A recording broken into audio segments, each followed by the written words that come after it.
And one thing to think about with these shapes when you're blocking these in is yourself whether or not you're exaggerating things a bit. I think it was, I think it might have been Thomas Fluharty or Nathan Fowkes might have been the one that, yeah, I think it was Nathan Fowkes actually I was listening to.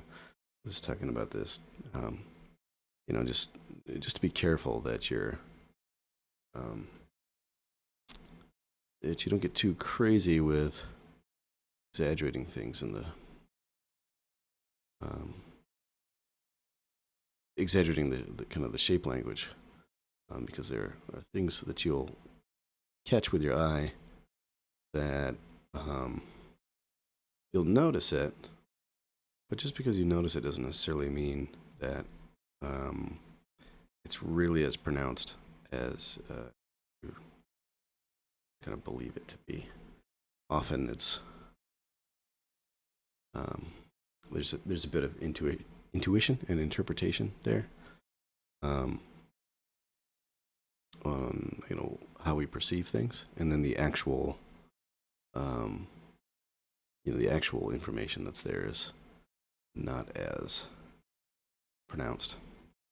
All right, so in this scene, I'm kind of looking into uh,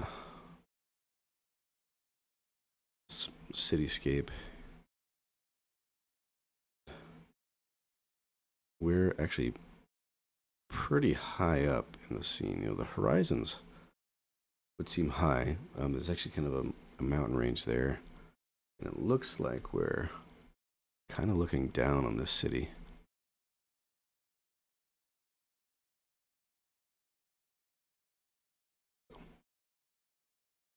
All right, I'm gonna darken these up.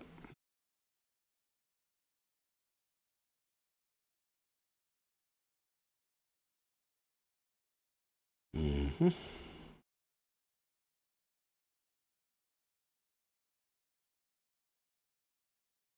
Let's see here.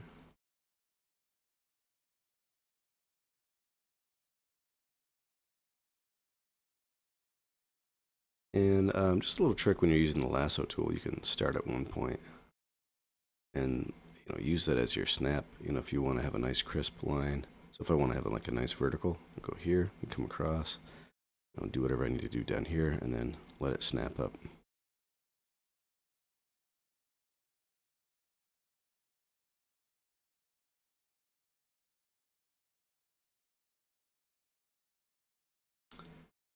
I'll play with this a little bit because the uh, kind of want these to speak to each other a little bit.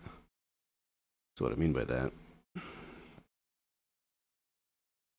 is that if I have a object here and I want that to kind of have a visual play on some of these other things over here. So make this dip into some of these other shapes. So like creating an arc here to follow, for the eye to follow.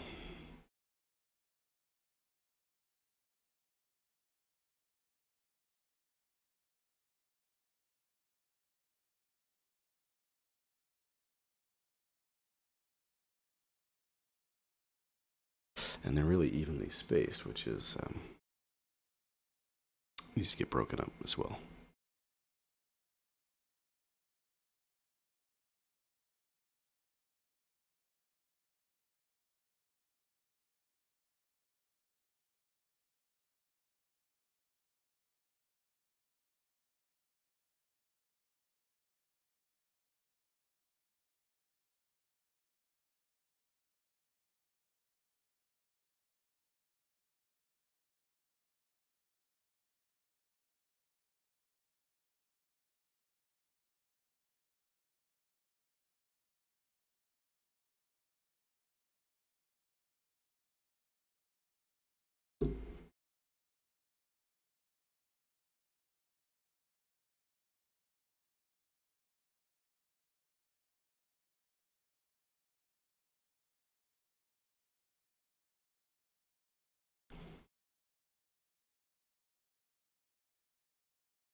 And just getting a little bit more into that scene.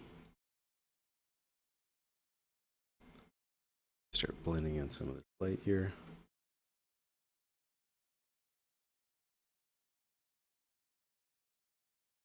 And as I mentioned, a reference there is a sunset that we're looking into.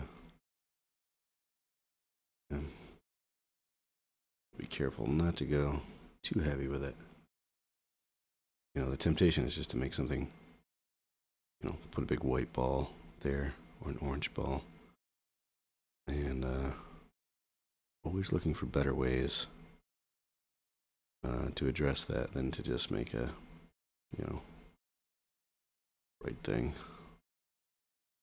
And in some cases, I've actually, you know, put a rim on it and then give it an interior shape just to play with how that's perceived.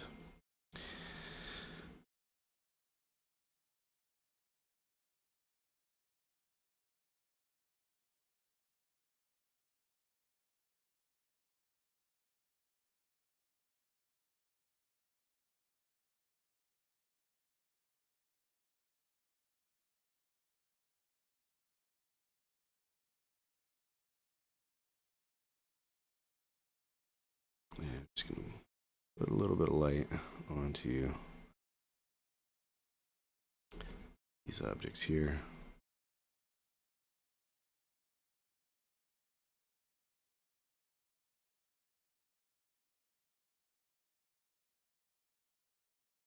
Okay.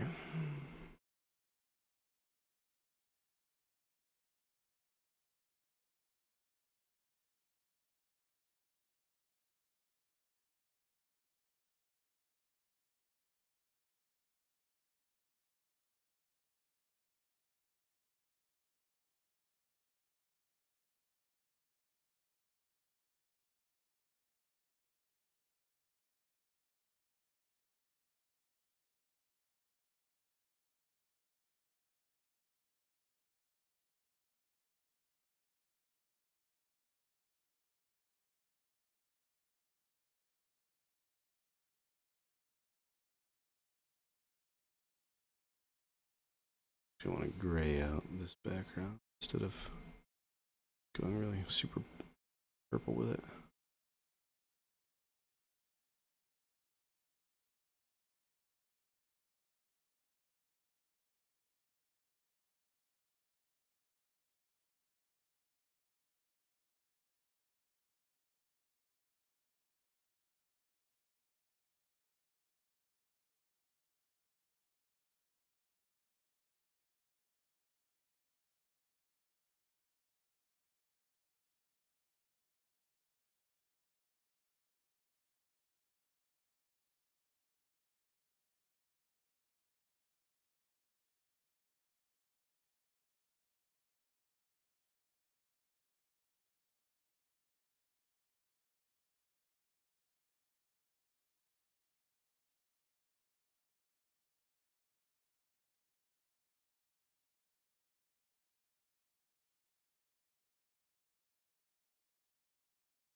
Okay, that's good enough for a start.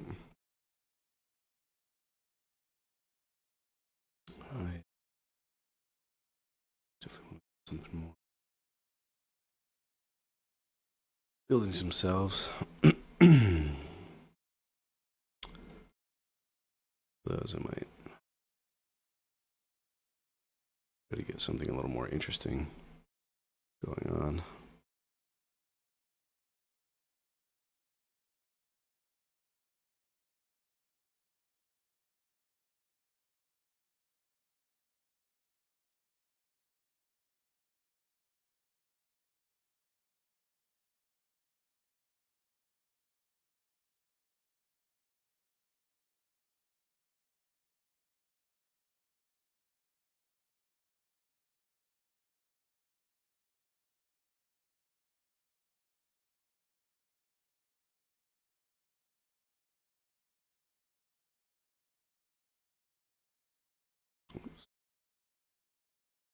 Oh, come on.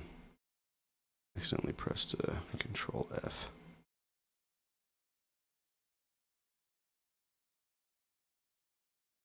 Which is the find function.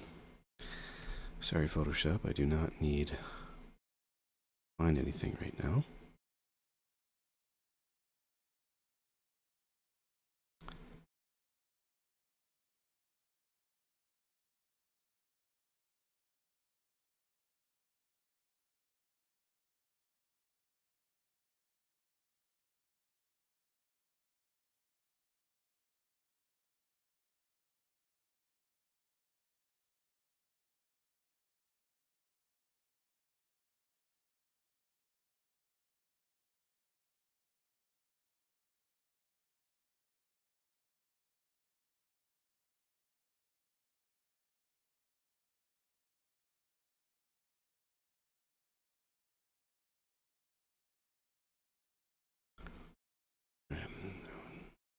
We're just kind of for interesting relationships.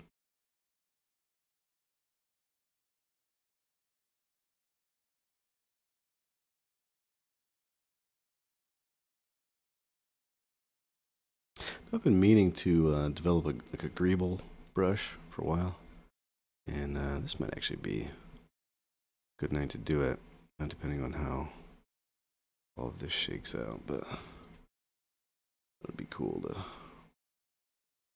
well, at least this is how I would typically approach it. And you know, once you get like a more of a motif figured out, then making custom brushes is really handy because you can kind of take the analytical side to what you're doing and just kind of basically save that as a preset, you know. So for example, I did a project here recently where I needed to do like fish scales and like, you know, braided type things. And you know, once you figure out, okay, this is kind of the visual method that I'm going to follow to accomplish that, and the rest is just, okay, well, you know, we'll just approach that in an analytical way and let the brush do the pattern work, and then,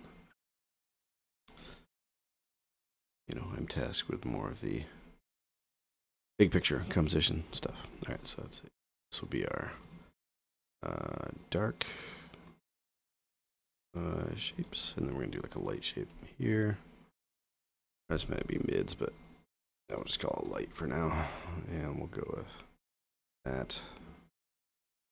Put that in there.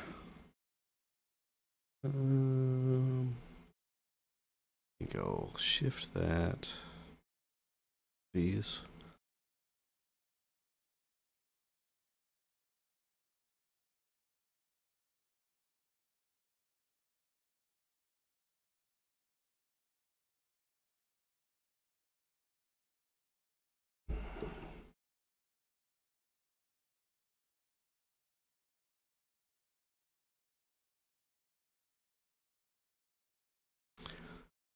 Okay.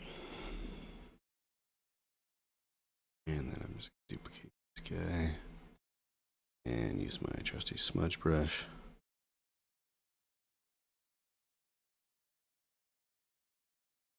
And break up those edges.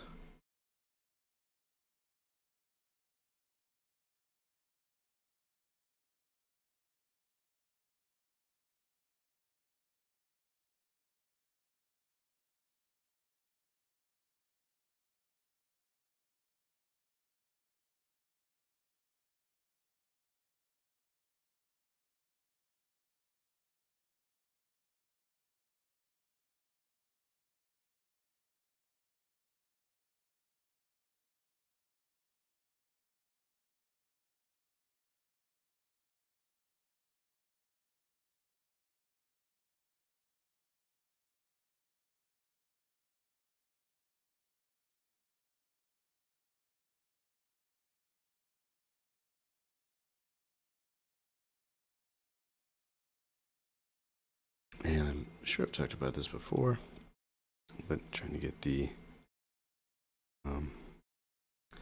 edge control in here. What is crisp and sharp and what's soft and falls back into the background.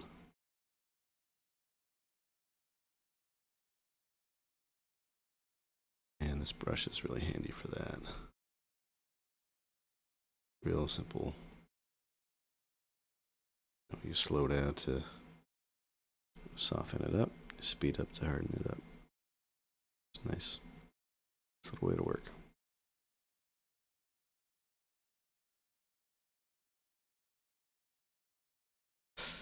And the more we work in these tiny little things in the background here, the more depth this scene will end up having. Now, a lot of my brushes are very painterly, and so I'm going to look for something that's more, going to lend itself more to being mechanical structure.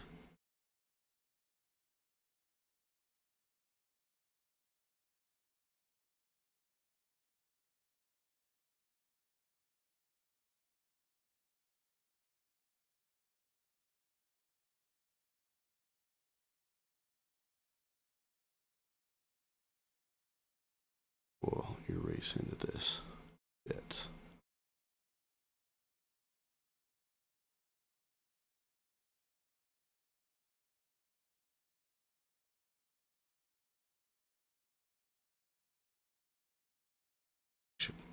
Yeah, vertical is going to make more sense with this.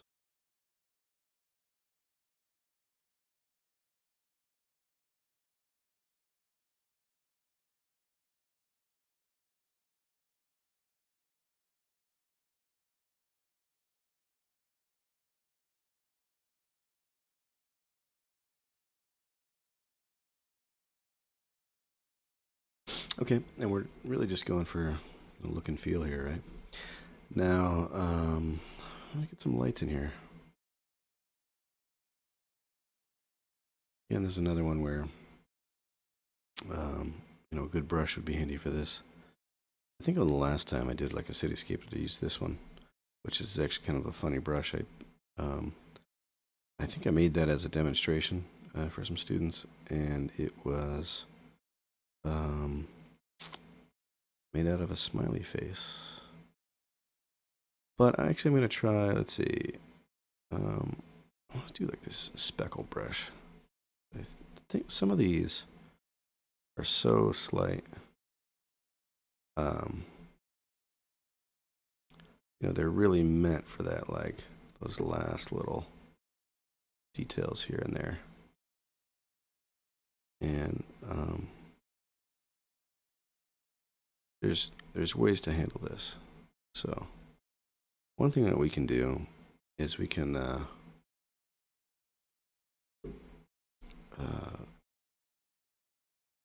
just like we have done in previous videos, I have this occlude except for in areas of certain lightness. So it's only going to show wherever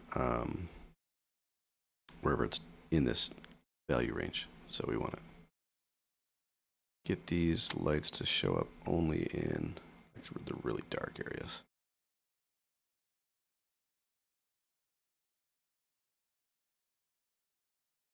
And I have a hunch that this is just not updating, because that should be light enough.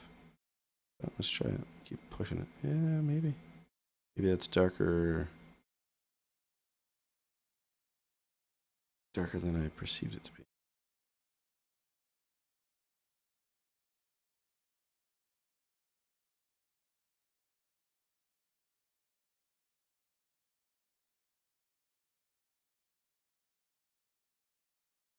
Poor machine is chugging.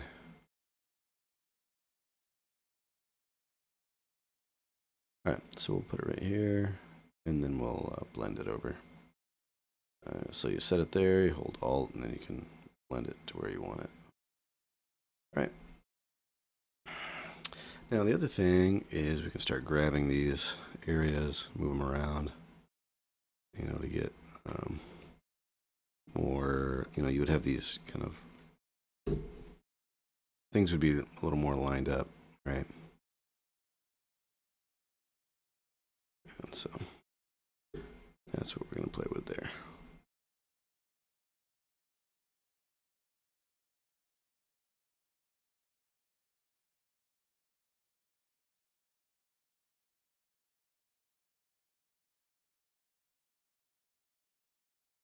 These guys, we're just going to go straight across. Because we're doing kind of two things here. We've done something that was random in terms of the lighting, and then now we're actually going to we're sampling, just in those straight lines. Then wherever we drag that, it's going to have that straight kind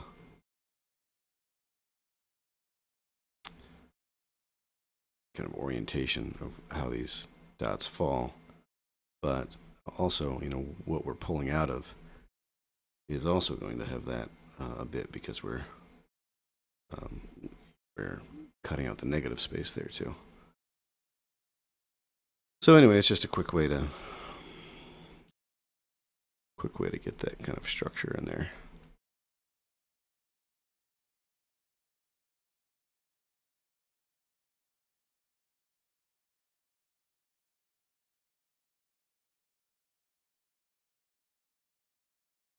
And I want these to fall on actual buildings in the scene, so as it goes into the background there, they're not as convincing. If they actually fall on like a structure or something, then they're more convincing for obvious reasons.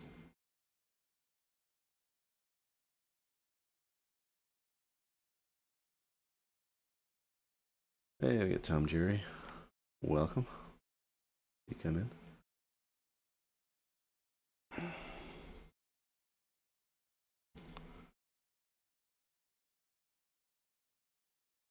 So I think I'm pretty close to wrapping up with this one, and then I'll move on to the next reference. And tonight, unlike the other nights, I'm diverging quite a bit from my reference. So I've got some images pulled up, and that's to get a start, a base on what I want to do, and then we'll go from there. Let's see, I think these here, these big lights, I want to cut those out because they are just too strong.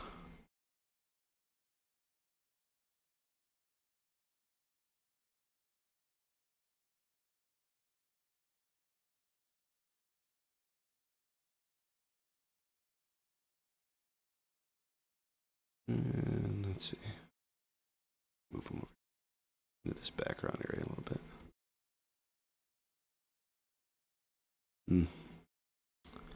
Don't like that as much down here. That might be kind of interesting, actually. See, this is way too strong up here. So it might be kind of interesting to take some of this and then, light up this, these lower regions down here. Kind of give you that idea that if this were a city, then kind of in the dark, deep regions of it, everything would be, lit up with these man-made lights, and then up higher, they might not be as this time of day. They might just be starting to turn those things on, But anyway, let's see.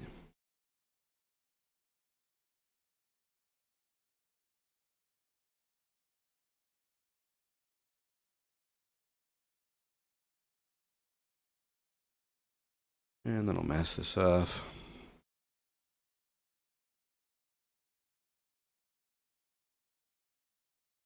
and knock out a couple of these in the areas that I don't really care for it.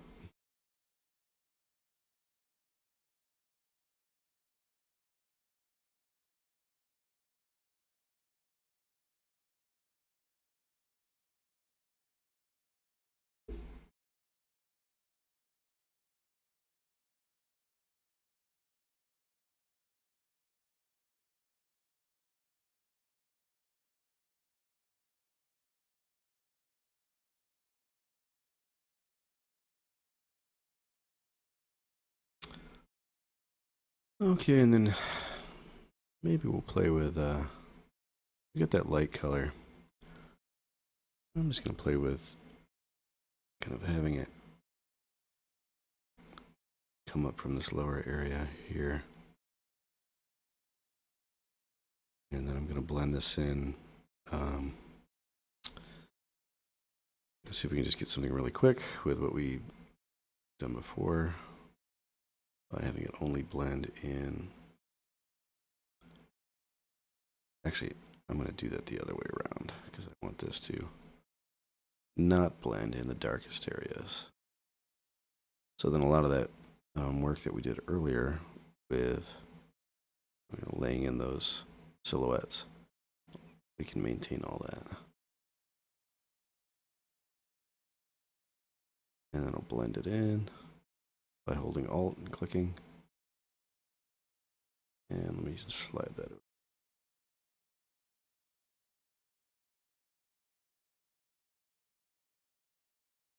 Machine is really slowing down now. It's not a good sign. It's too early. Too early for that. Come on. Come on. All right. I think somewhere in there is good.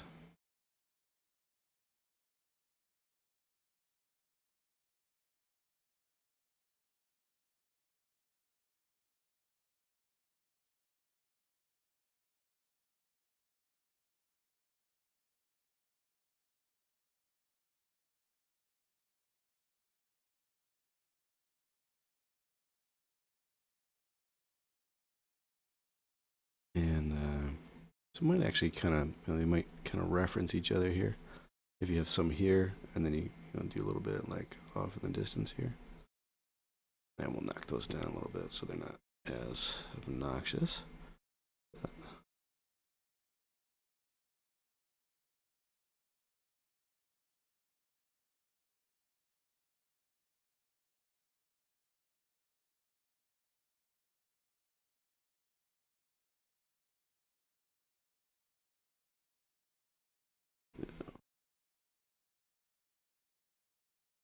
it's got just a little bit.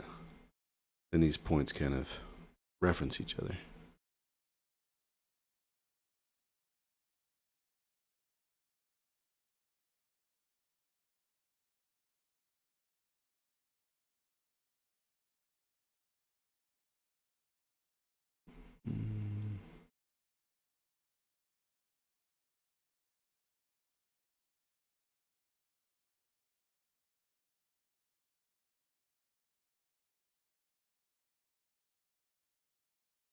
And I'm thinking this in here, it's got to go. But see if I can get a little more depth on this side here.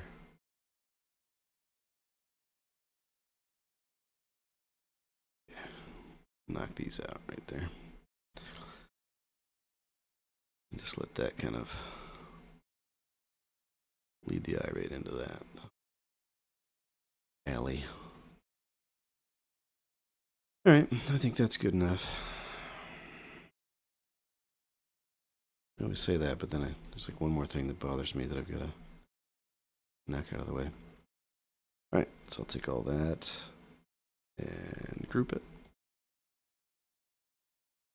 And we'll do another one.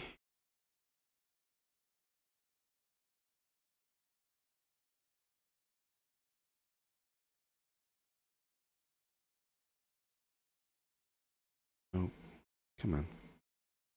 Here we go.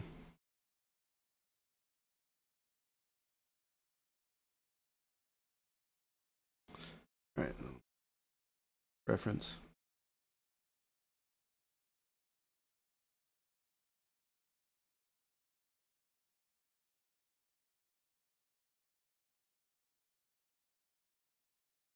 Yeah, I've got like an industrial scene. Not all that different actually. Um, Little warmer tones. Of course, we have a lot of freedom to do whatever we want with that. Um, Here, it's actually a fairly dark image. See,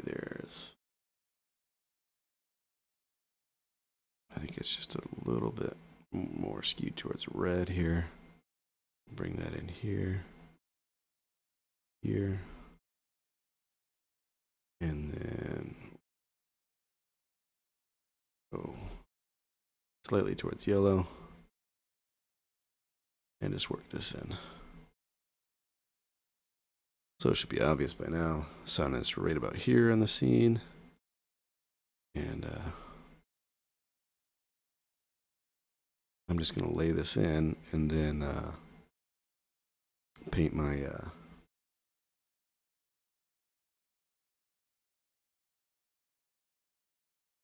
silhouettes on top of that.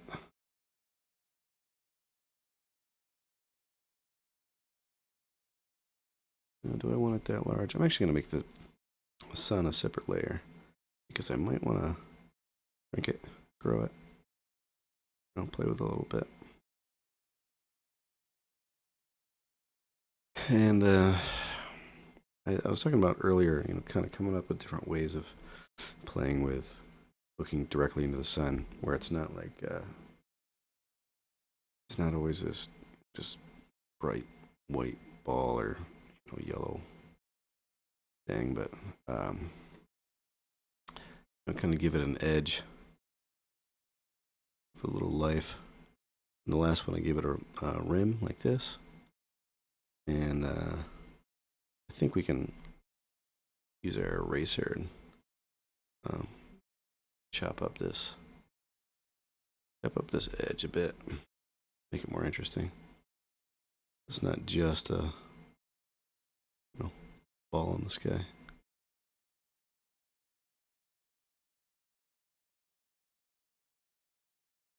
The responsible way to do this would be with a mask, but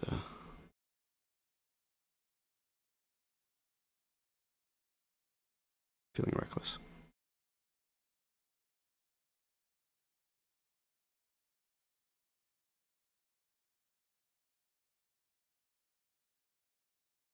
Mm-hmm.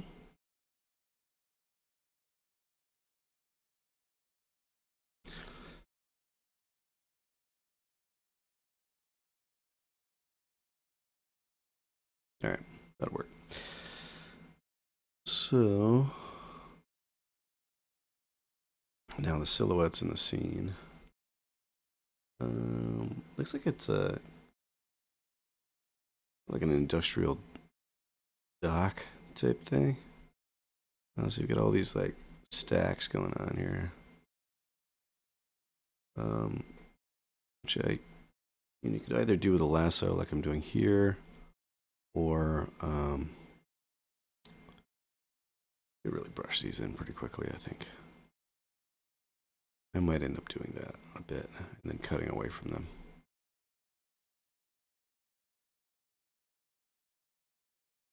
But where the lasso is really going to be handy is these, there's like these shoots that come off.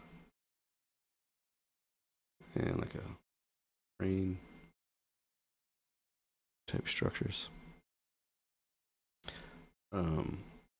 It's not super clear in the reference, but I think you get the idea that there's a kind of like an industrial park, and ships might come in and load it up with materials.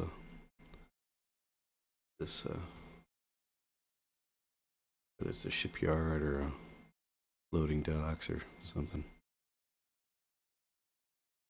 All right, that'll work.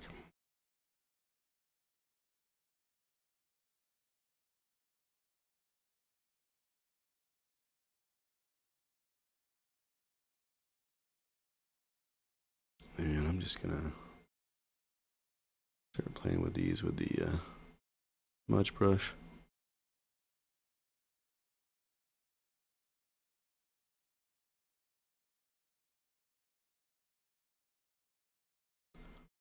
And again, the quicker stroke, I'm getting kind of a broken edge, and that's what I'm going for.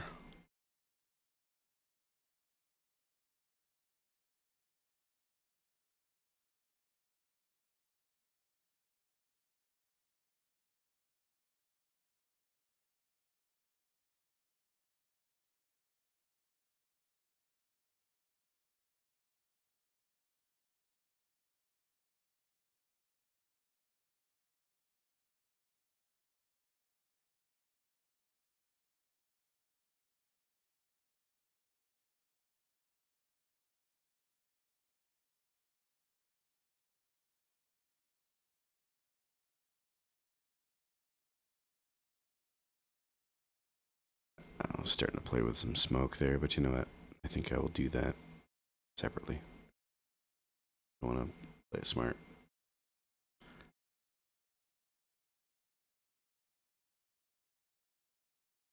All right, I'm going to switch up my brushes here.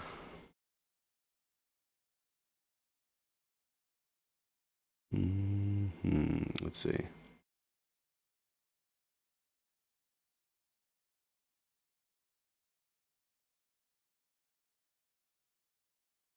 I want something relatively tight.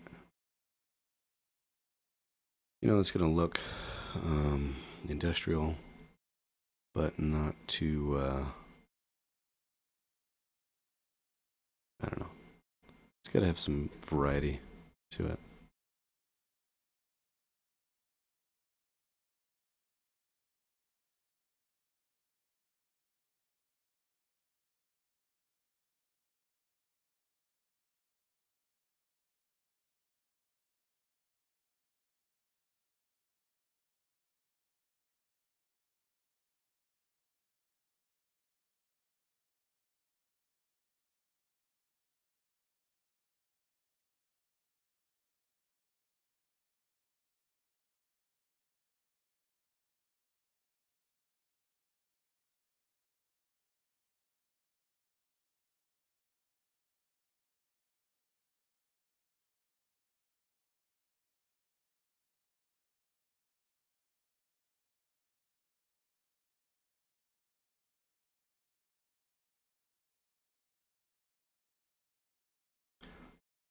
Grab that.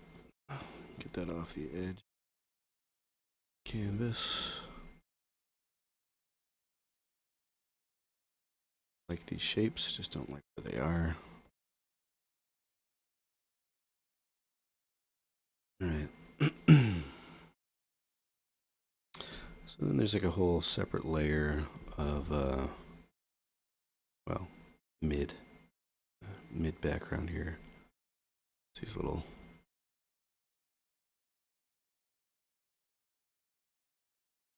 grab a color again.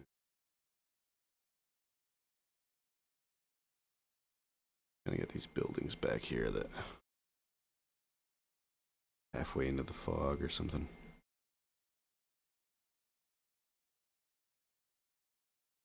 I want to be a little careful with these, that they are not messing up the horizon line too much.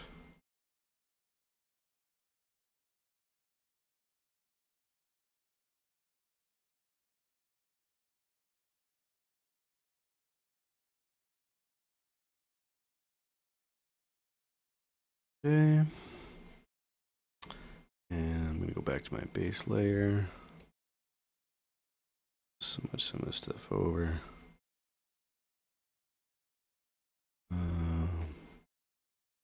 Let's see, is this our sun? Yep. Label that. Sun, this will be water. And we'll just come in with these shapes.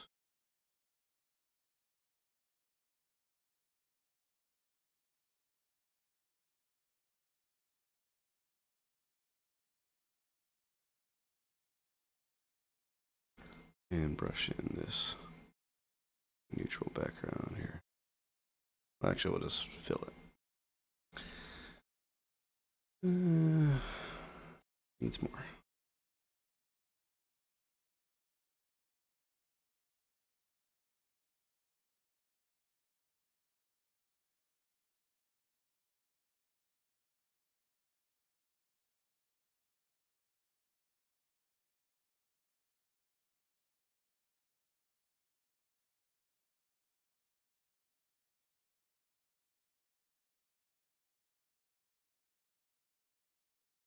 Actually, I'm going to move those.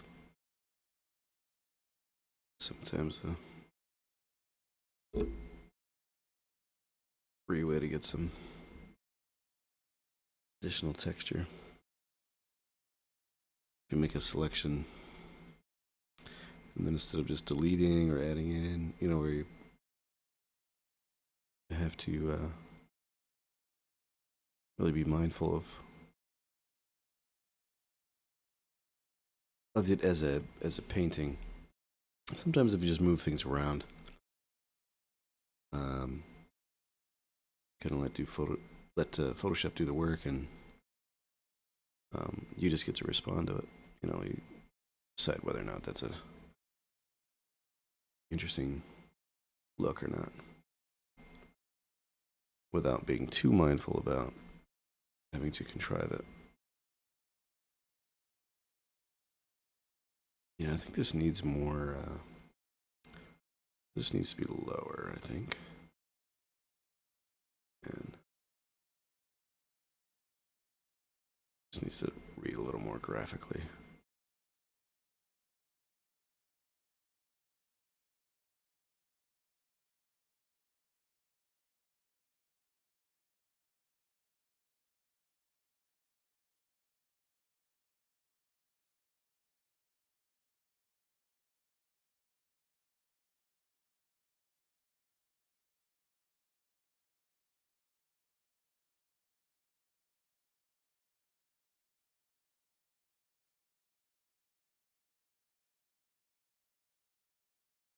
Oops. There we go. And I will set this to darker color. I'll let some of that other stuff in. Darken. How about we'll get a little more specific with it. Fade in some of this other stuff.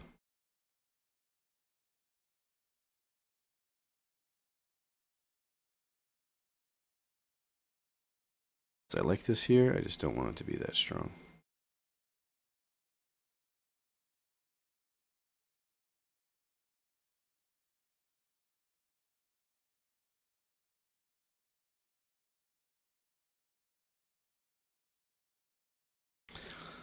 Okay, and then we will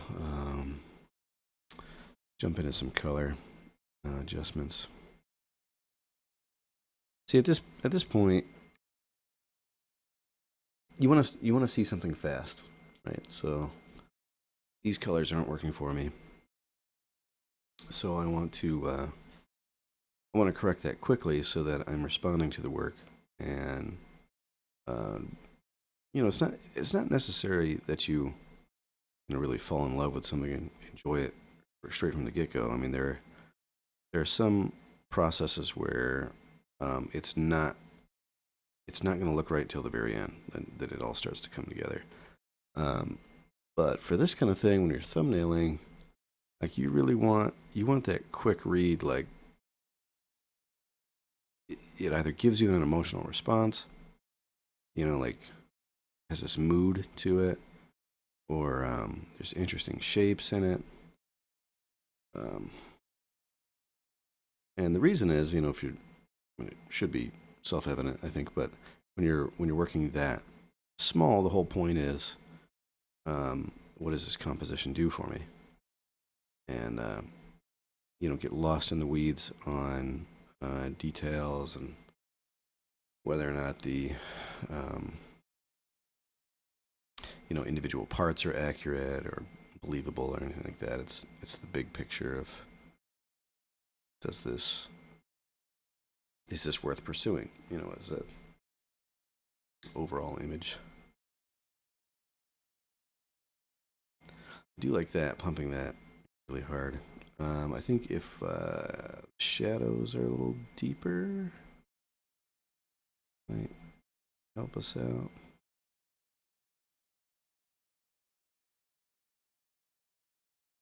I found that I can actually get quite quite deep into this part. You know, spend a lot of time just trying to get things just so on color. But I do think it's worth it.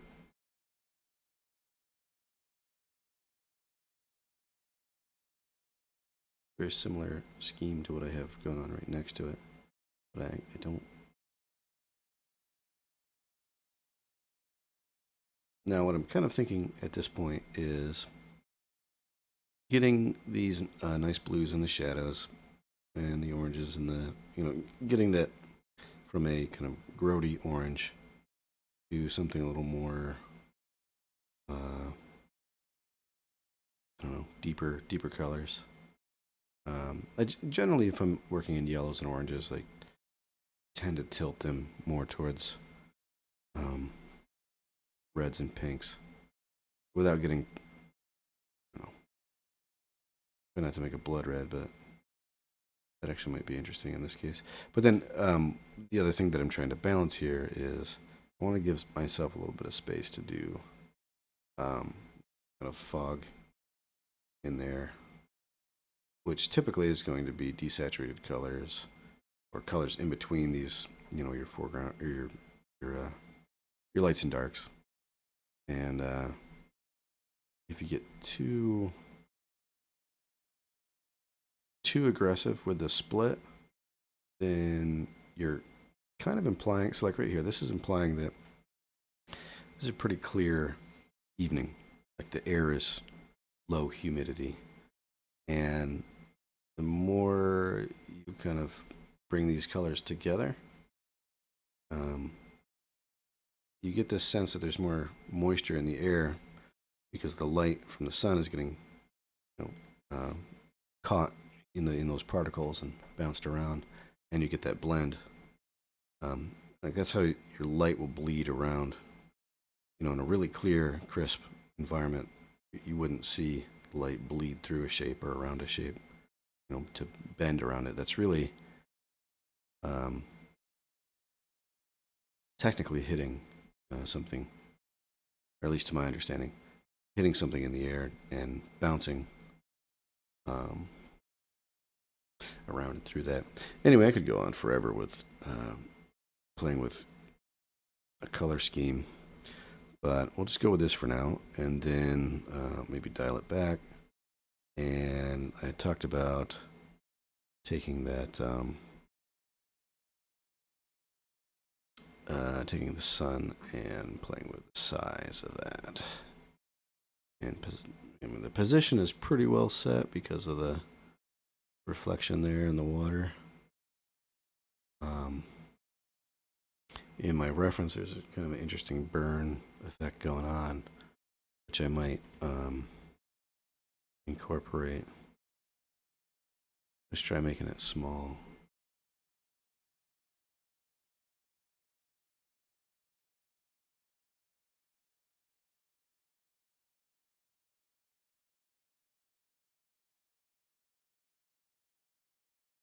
Actually, kind of like what I had going on there. Might move it a little bit just to make that silhouette more interesting.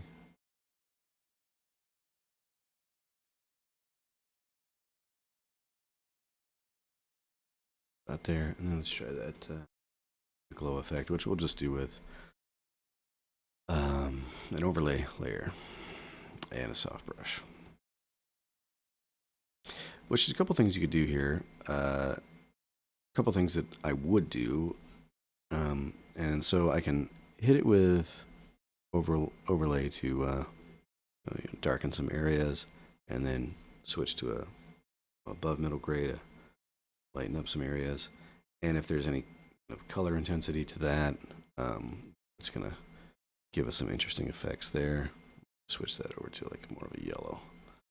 See what we get. Don't like that.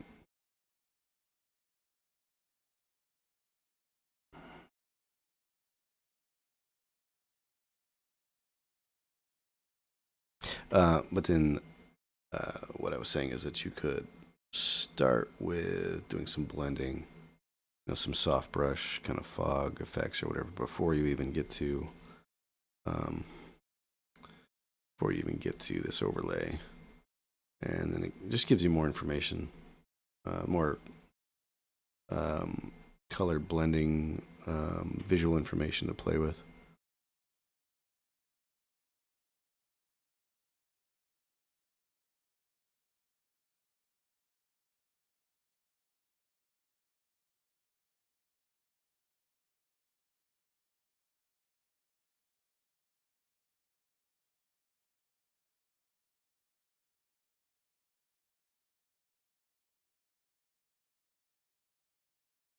So just playing with the difference between doing that below the color balance layer or doing it above.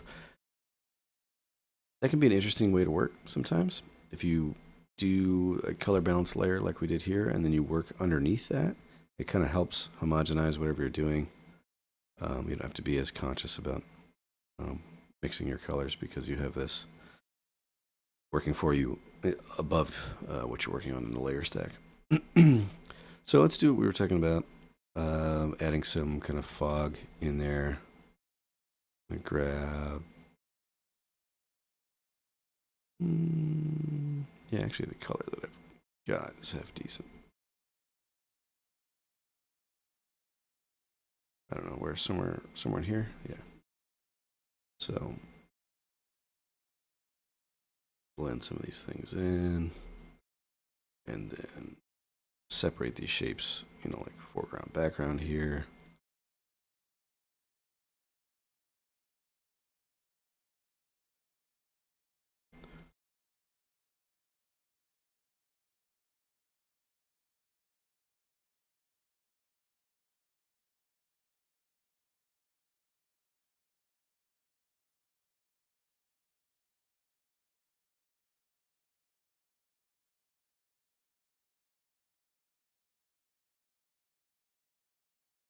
And actually, I do kind of like this purple being in there is almost like a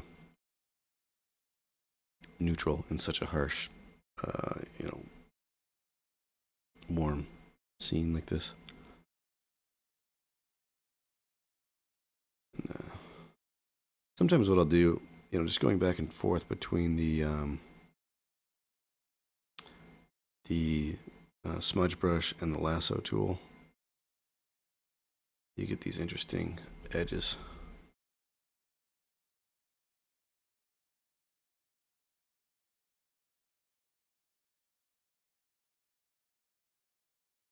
The smudge is going to give us that kind of torn look, and then a little bit of a blend, and then of course the lasso is going to put a limit on the edge, on the shape itself.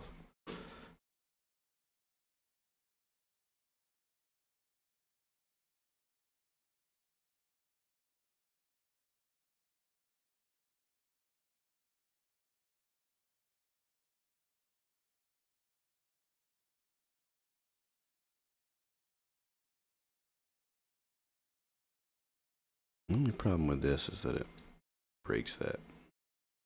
I like this, but it breaks that foreground background thing. So I might have to come in.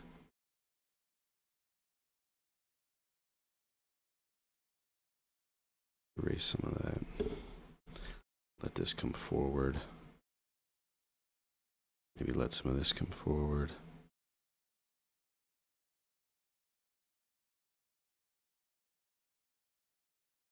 And probably have to smudge some of this down in so that, this looks like a separate kind of smoke thing going on, and then this is its own.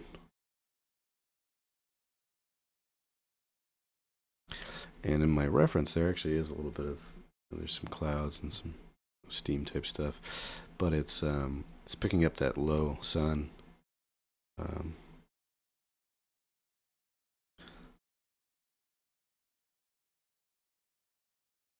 all right, let's see what that does once we put our light back in there.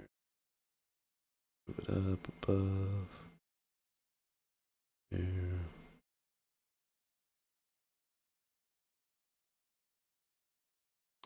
Actually, like that above all those layers.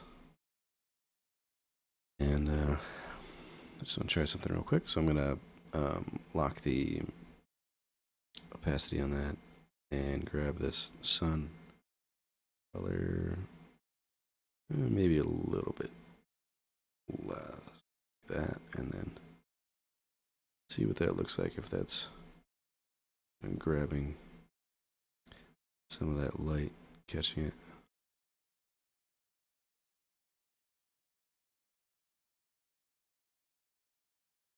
Maybe a little too much. But nothing ventured, nothing gained. You know?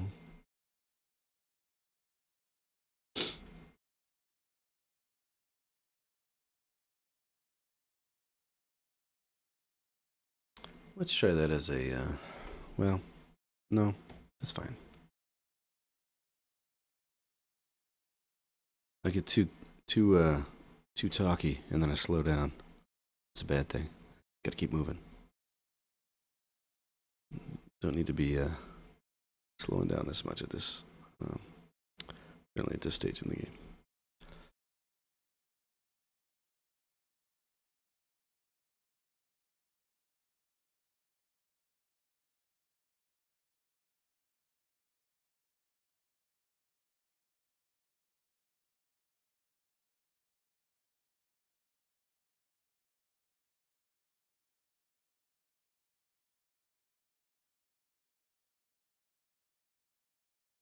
And I might just try a different brush with this.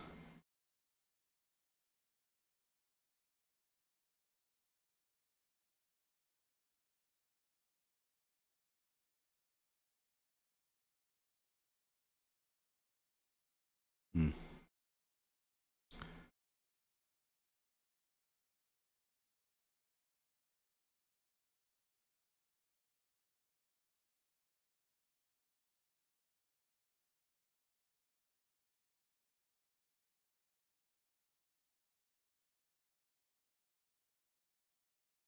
I don't know. I really like that. Those kind of purples in there. You know, it could be done as a shadow. You know, like where the light is. You know, held back. These towers and stuff, maybe casting shadows. Something more like this. Give it give it a little more volume.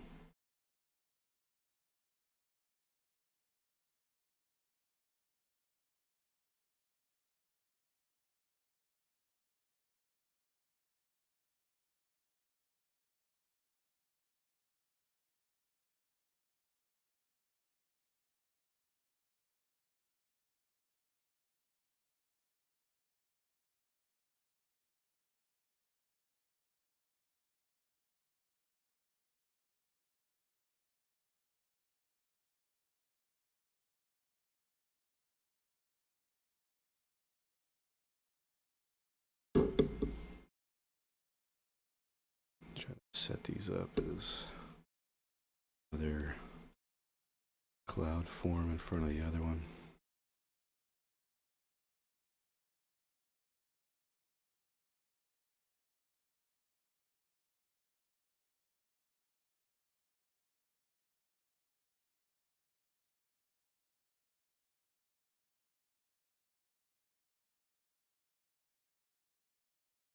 Let's drop that down again, see what happens.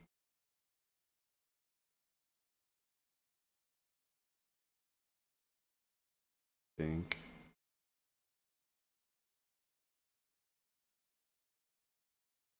Yeah, silhouettes maintain their strength there. Yep, it's good. Could just try lowering the opacity. That doesn't always pay dividends. Sometimes you have to adjust the hue saturation. Saturation.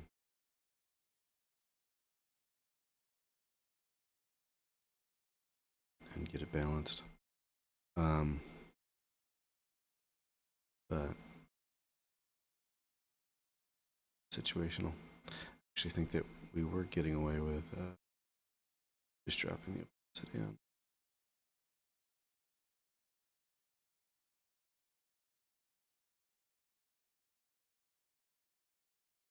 Let's see.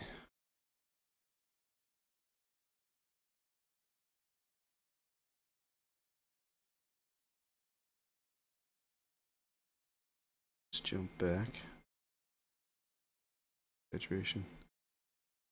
Opacity change. Yeah, I think that can work. I'm gonna try different. I'm gonna try another color setup. Let's do curves first. Get things isolated into zones.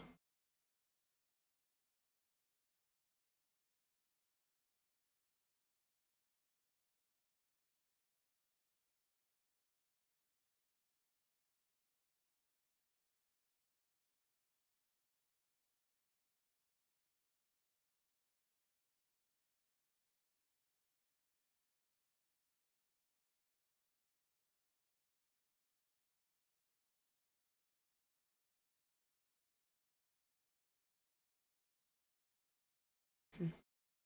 Do color balance.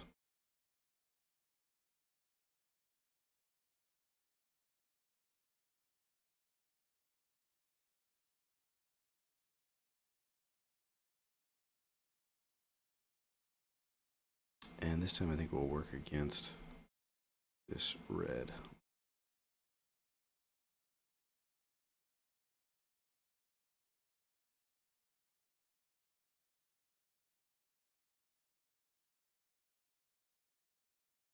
Can't always do this, like with the background being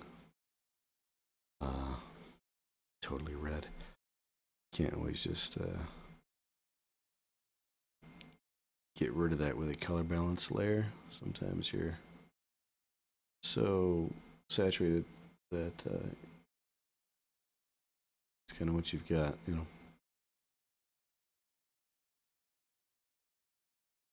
okay. Where this is going.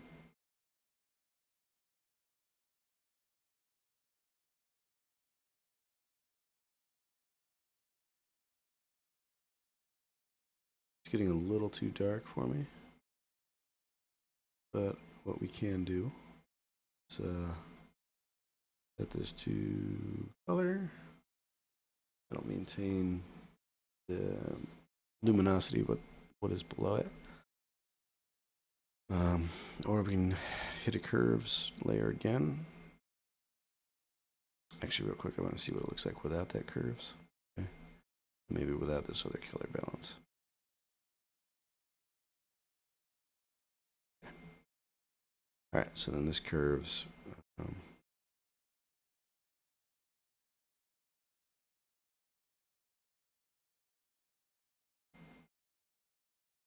Red.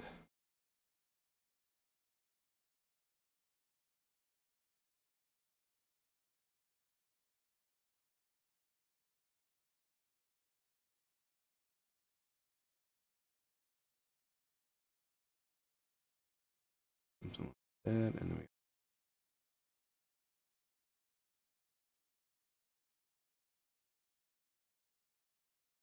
apologize if this part doesn't go as quickly as normal. I don't usually work in CMYK, but I have been lately for some work projects, and I haven't quite adjusted to to using curves in CMYK as opposed to RGB. Lame excuse, but it is true.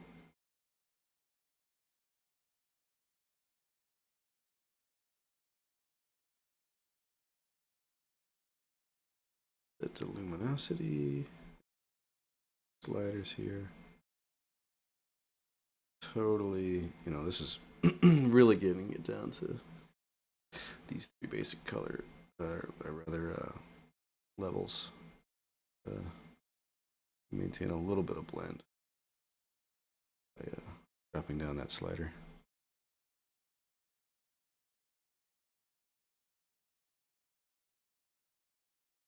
Something like that. And then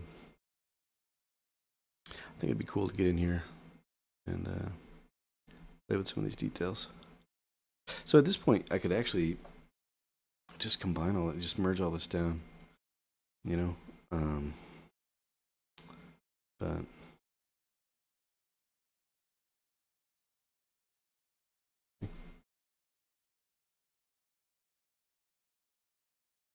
I prefer it.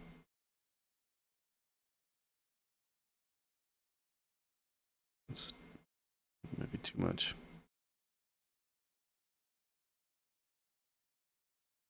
Yeah, I think that's too much. In fact, it still might be too much. Let's do another version of it. Oops, gotta dial that in.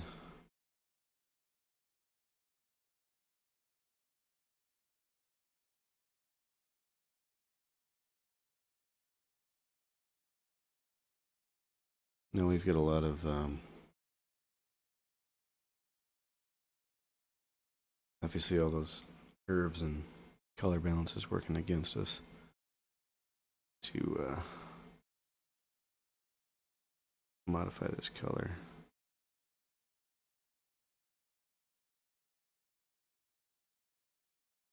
I'm just trying to knock it back just a little bit to where it's more of a solid,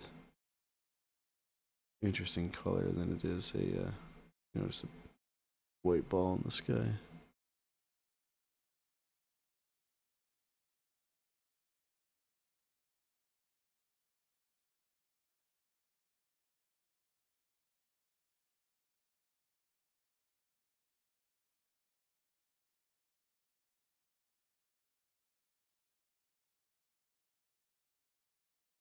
Let me go brighter than that. Or adjust the hue a little bit.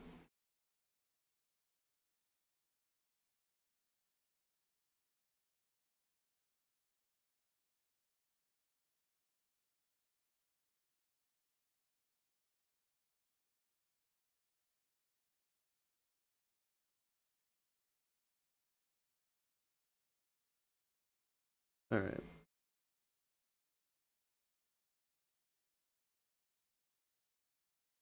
Right, so what I wanted to do was put little lights and play with this silhouette a little bit more. So I could do that. Just do it on top of everything. Why not be reckless? All right, let's grab.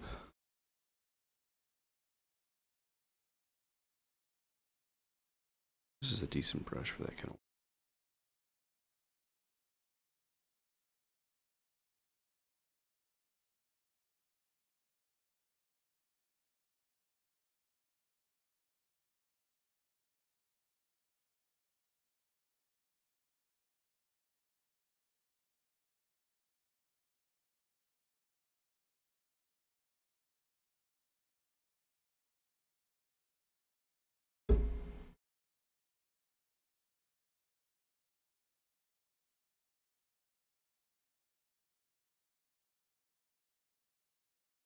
Now there is kind of a trick to this. when you start to add details in, By the way, that brush was not as good for that as I seem to remember it was. But yeah, as you start to add some of these details in, everything kind of works together, right? So if I'm adding something in that looks, maybe, a little too crisp or too rounded or anything like that, it's going to be compared to the stuff that's next to it. And there's not a lot that you can do about that. Like you kind of have to, you have to have things relate to each other, or they just look wrong, right? So like, if I keep playing with these details in here, and then I've got this big mass shape here, it's just not really going to work. So I've got to start cutting out, some of this stuff. Get it looking like it fits in with the rest of this.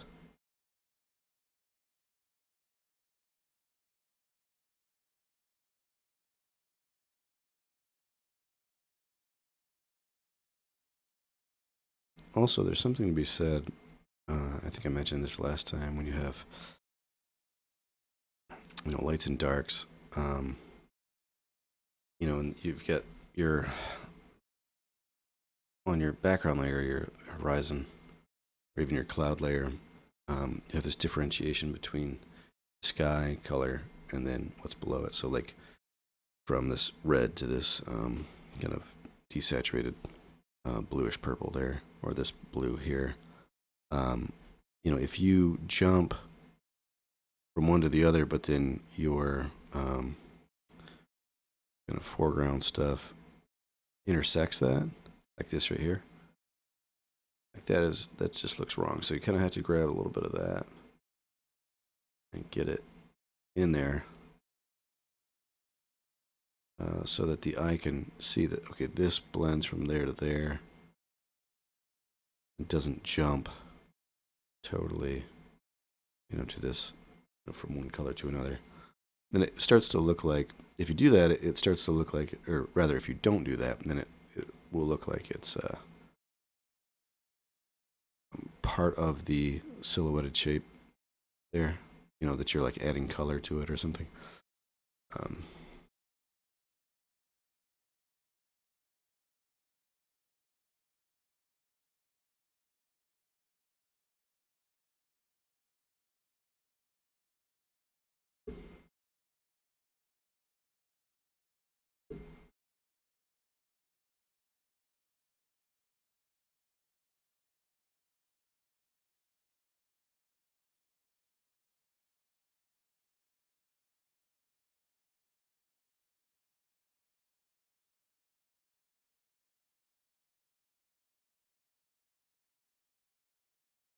All right.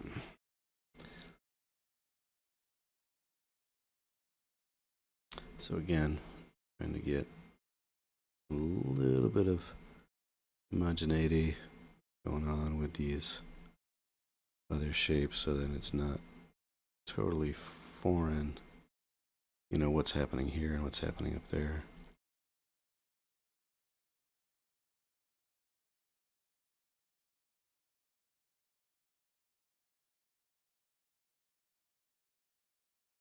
Don't like that. Just go halfway with that. Up to here. All right.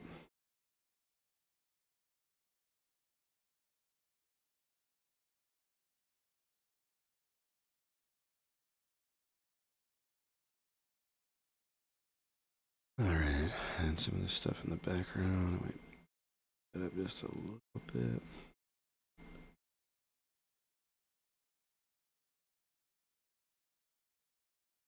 I'm working my way back.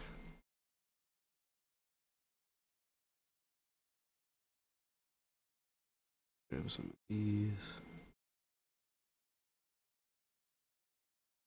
Place in front.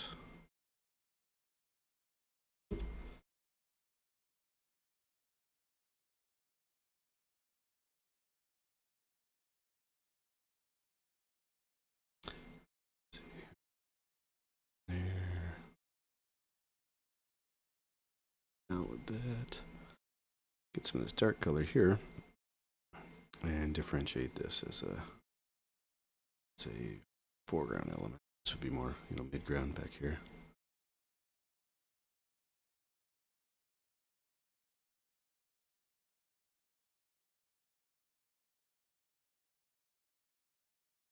Do I want that pointing up or pointing like this? Good question.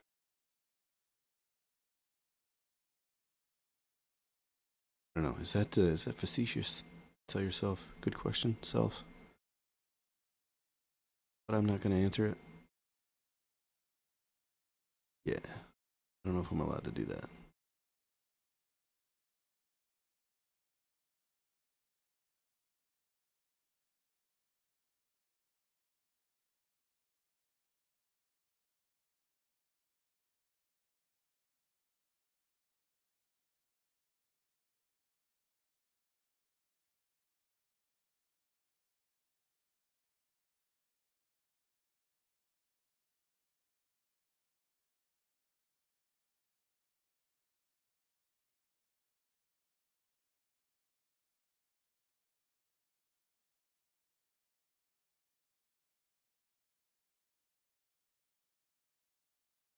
This is a tricky thing when you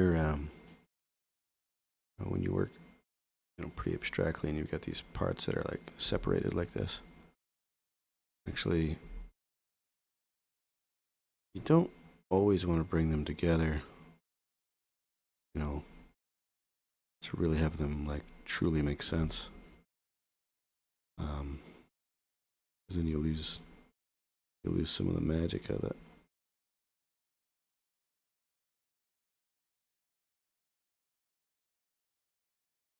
So I might come back in there and, erase some of that out. But I'm trying to get somewhere in the middle of, having this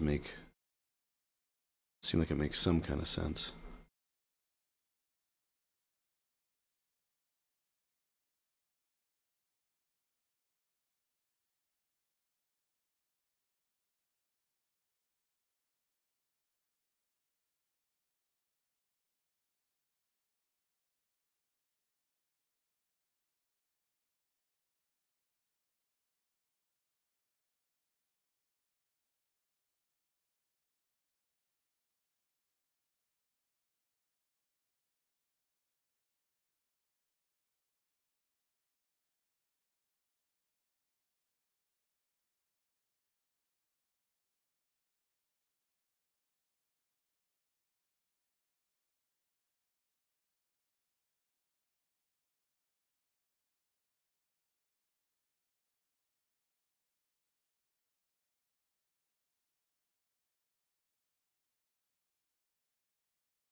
Let's drop that out.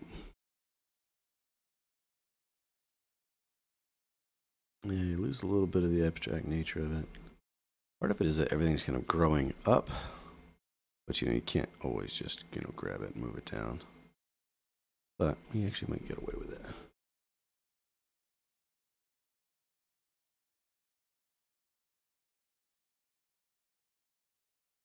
With the exception of like this area right here, maybe.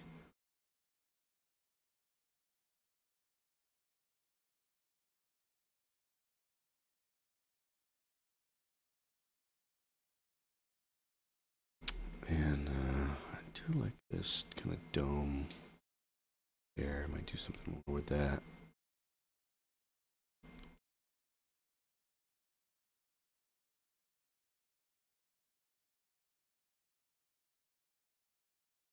And gotta echo that shape again in here somewhere. Some little small ones back here.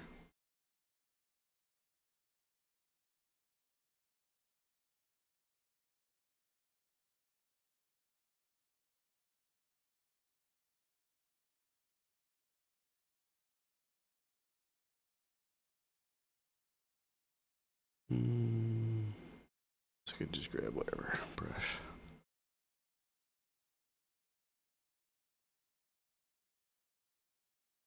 Here, there. Fill that in.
And just cutting in some windows here.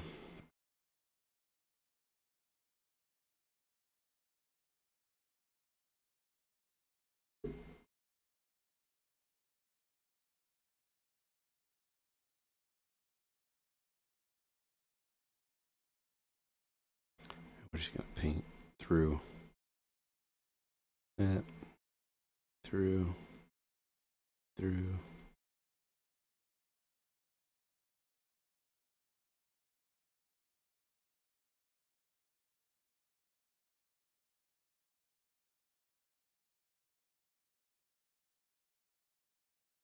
All these guys.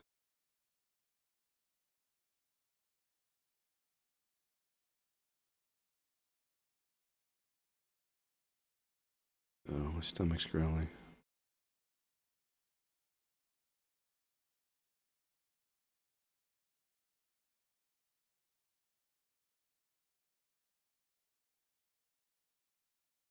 Jump back and forth in those two states.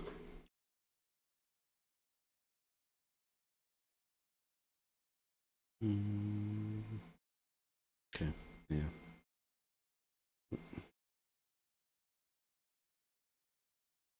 Yeah, I'm spending way too much time on this one.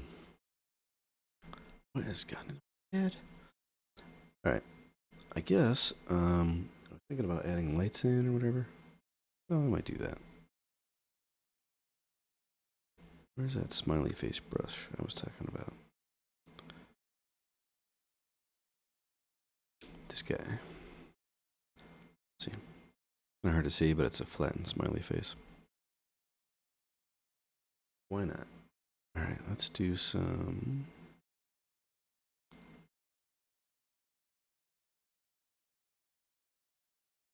these into a different color range.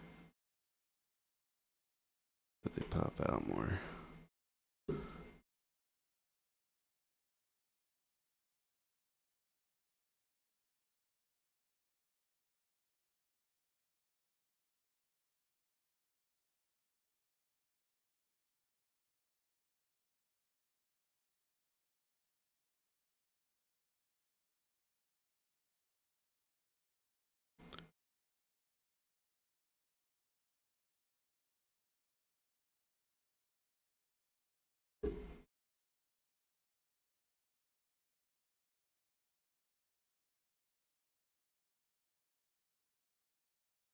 This is definitely not the brush I was thinking of.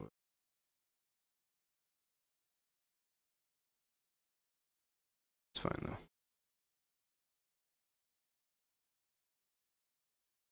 We'll leave that in there. Why not? Try this again. Light. Let's see if I can find the brush I was thinking of. Do, do, do, do.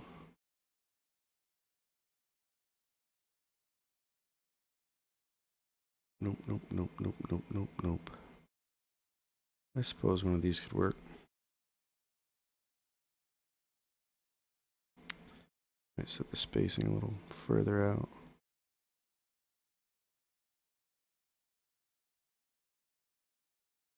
Yeah, something like that.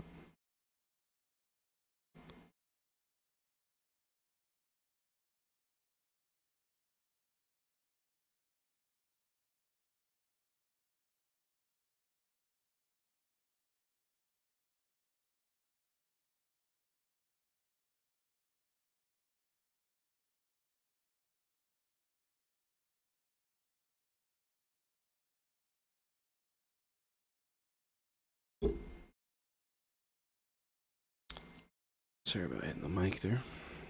That was rude. Schwacking the mic with my stylus.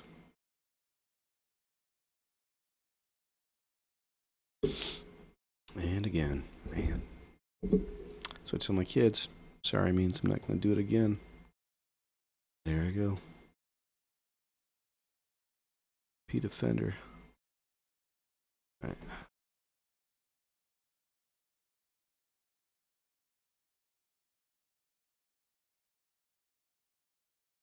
So we can set that spacing back down and see what. Tighten some of these background ones up.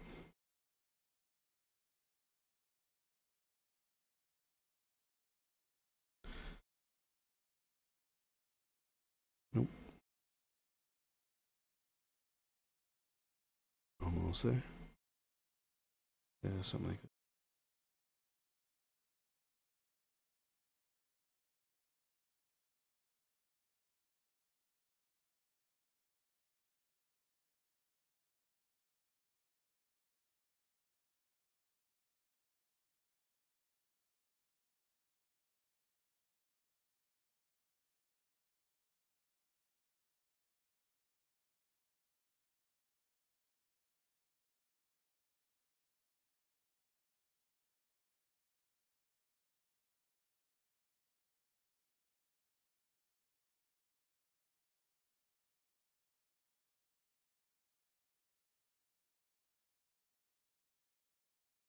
Probably too much on these ones up here.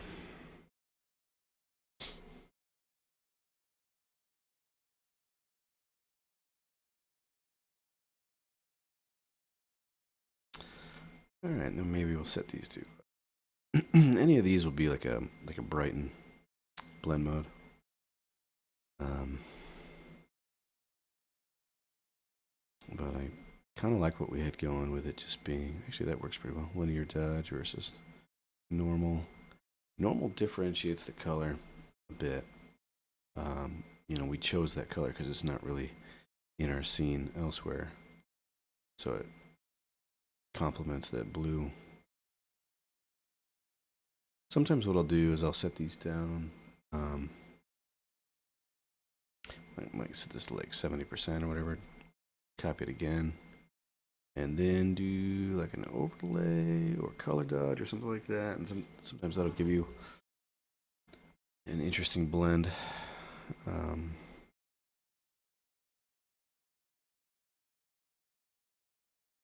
Yeah, something like that.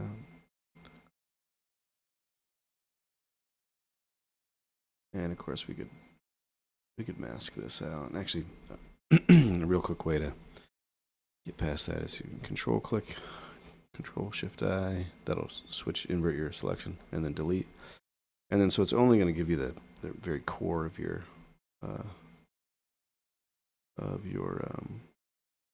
previous strokes there.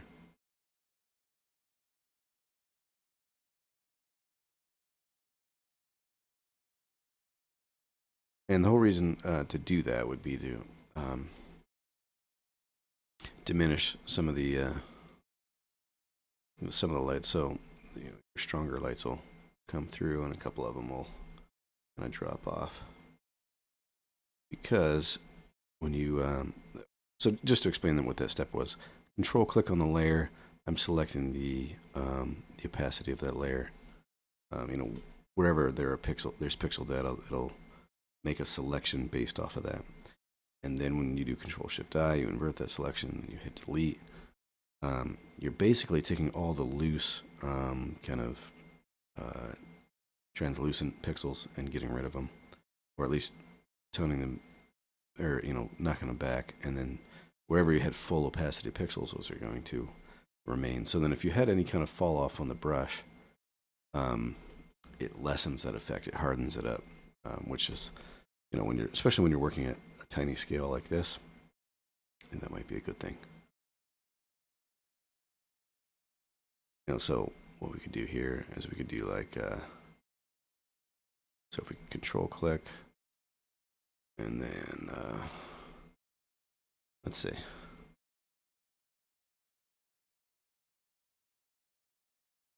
Let's do this.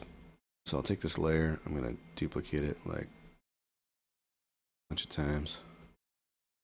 I'm going to move some of them up, some of them down.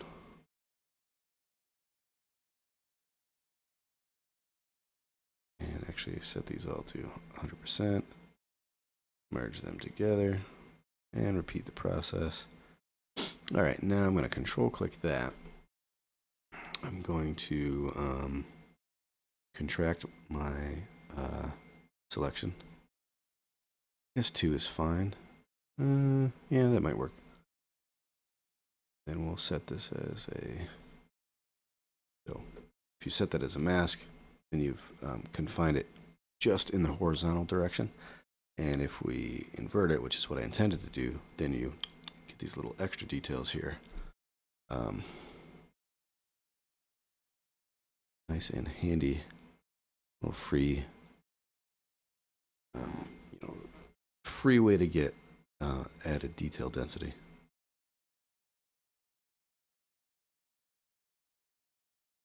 Okay, I think I'm happy enough with that one. The colors, not wild about the colors, to be honest. That's probably cooler there.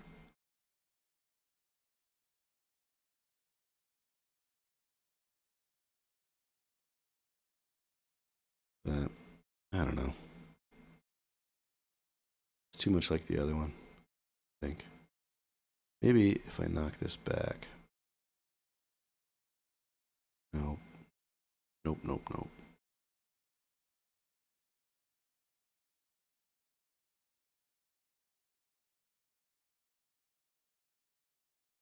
Nope. That's got to remain. Maybe this one. No, that already is knocked back.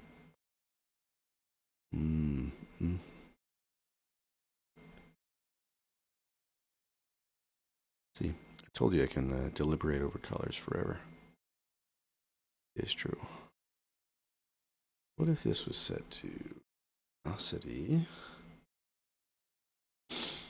Let's play with that. Color.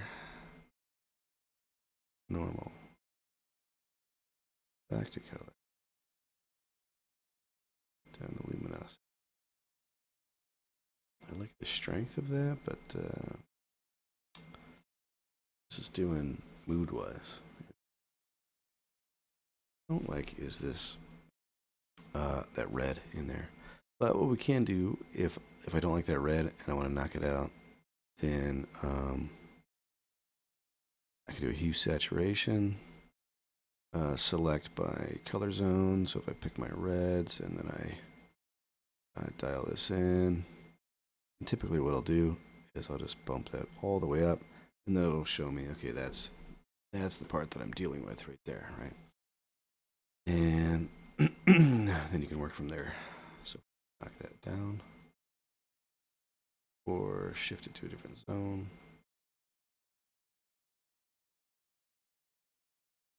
See, I almost want like a almost like a faded oil painting kind of look.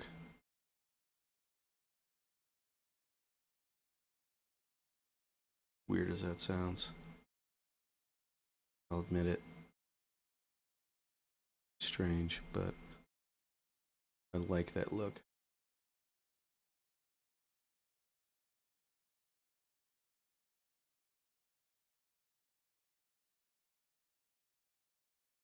here.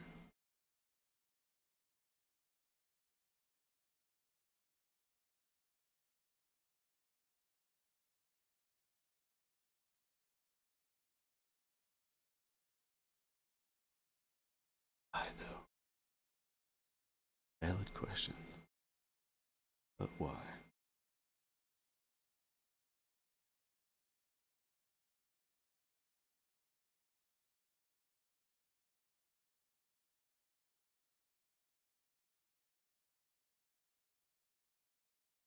Not quite sepia.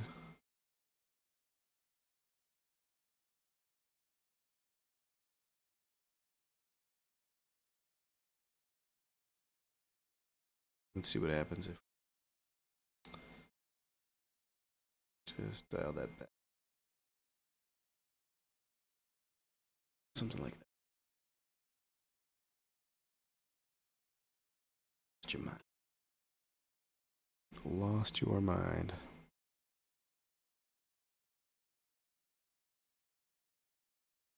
Mm-hmm. Okay. All right.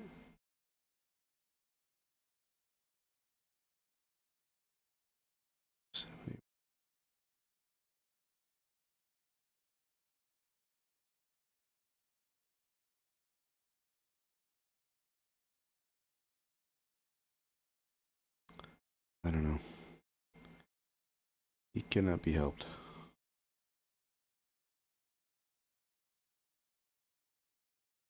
Okay.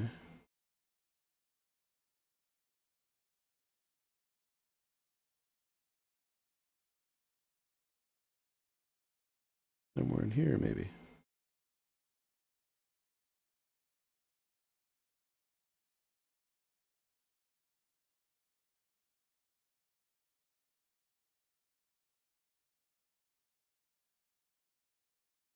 All right. Let's just get to step. Going on to the next thing. And we'll probably only do one more.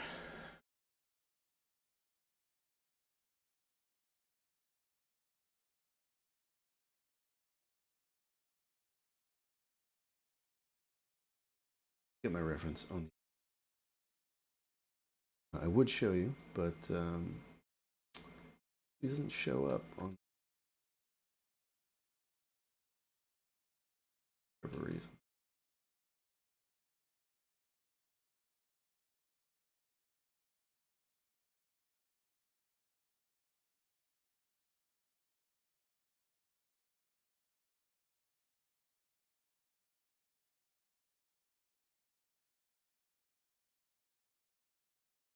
So looking at these, I've got some interesting cloud patterns to deal with, or there's one that's a lot of sand, I think, sand in the air. I think it's like Dubai, like a sandstorm, or maybe a early morning fog or something.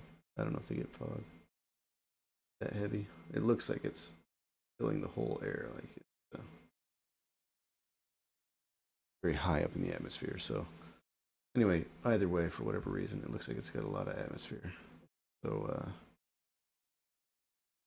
do that one because that is just really different than these other ones. Okay.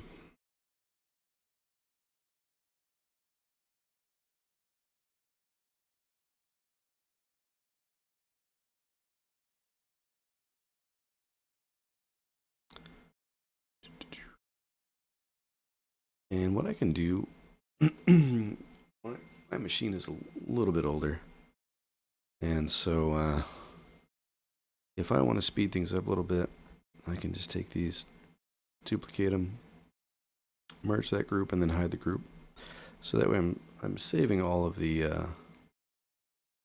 layers if I wanted to come back and make adjustments. But Photoshop has less rendering to do because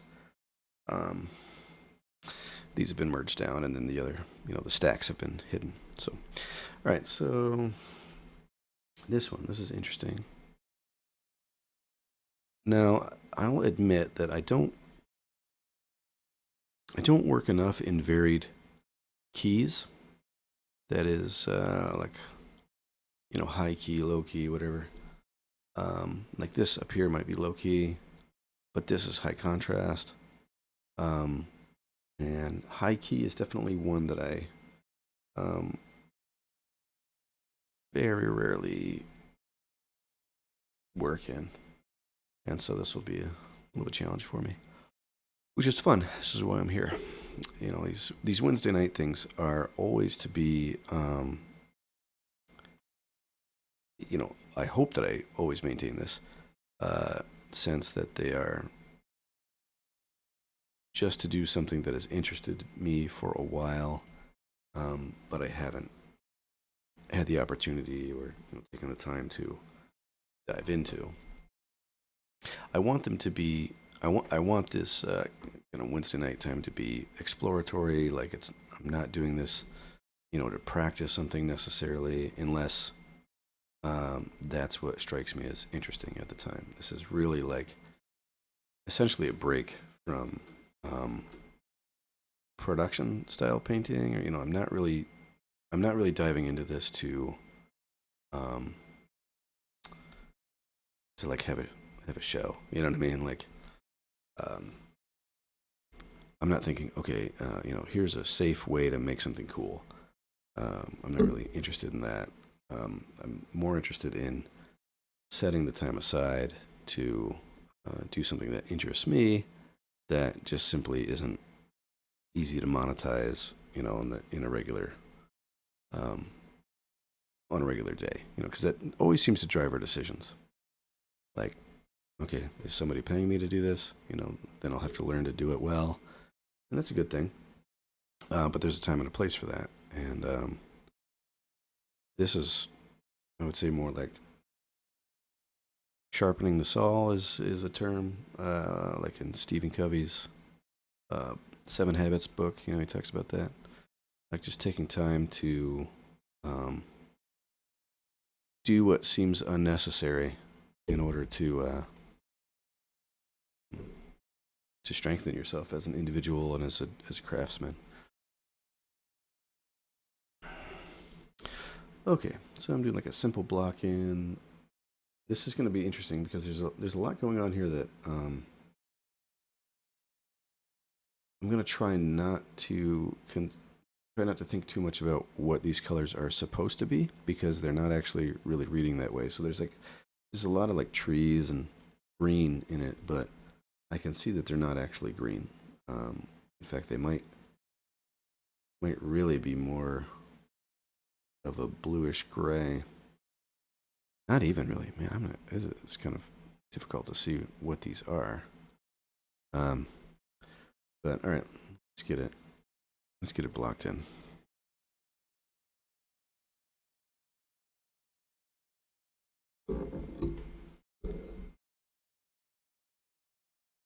So there's like these streets down here,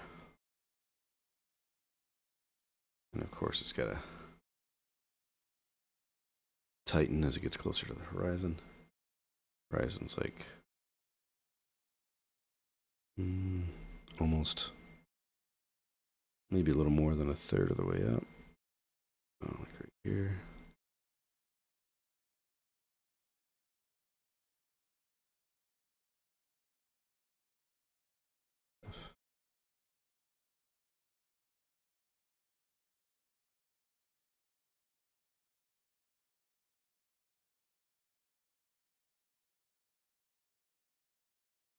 There's like the Burj Khalifa. That's what that's called, right? I don't know.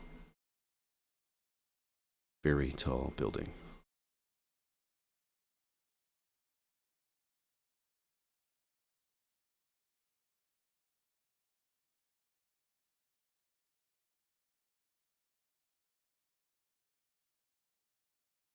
And I may stick with this as Dubai. I may, alter it, um, because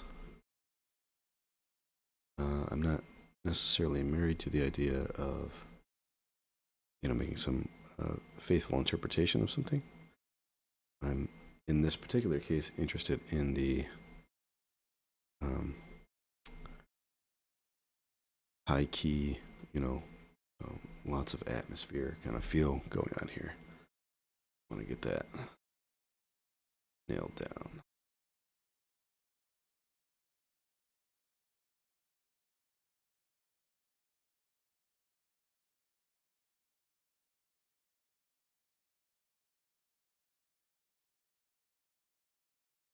So what I'm thinking is that I can use, so I kind of brushed in these different tones here.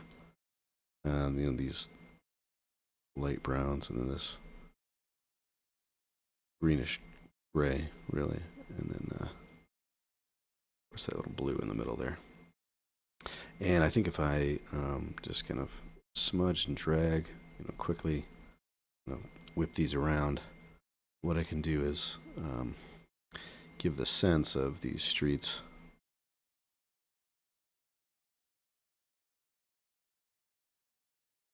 and the trees in between them. So I'll just grab some of that color there. Pop a little bit in if I want.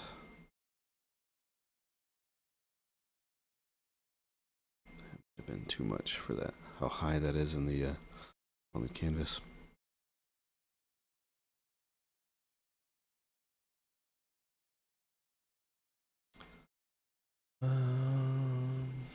Okay.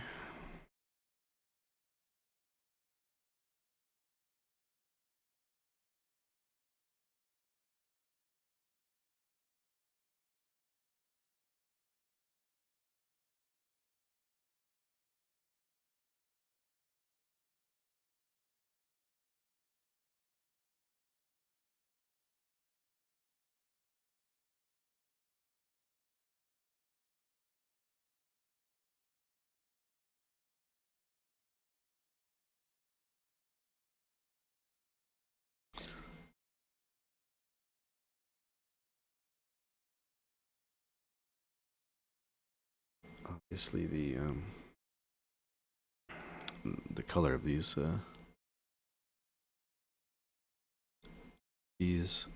structures in the background will have to be updated to be correct.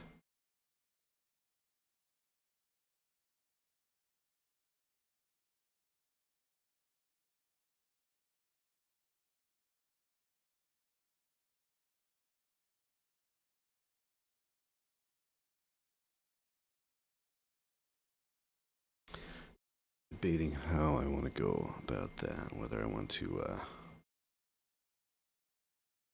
hit that with a overlay layer or a darker color layer. That is sometimes a good way to work.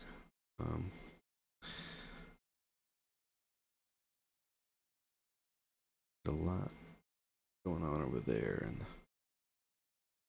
my reference on this right side here. A lot of small, funny, I say small buildings, but really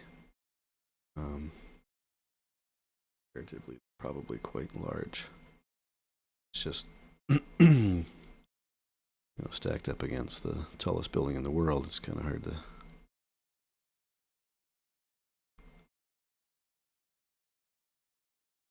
to make your case that you're a tall building. Okay.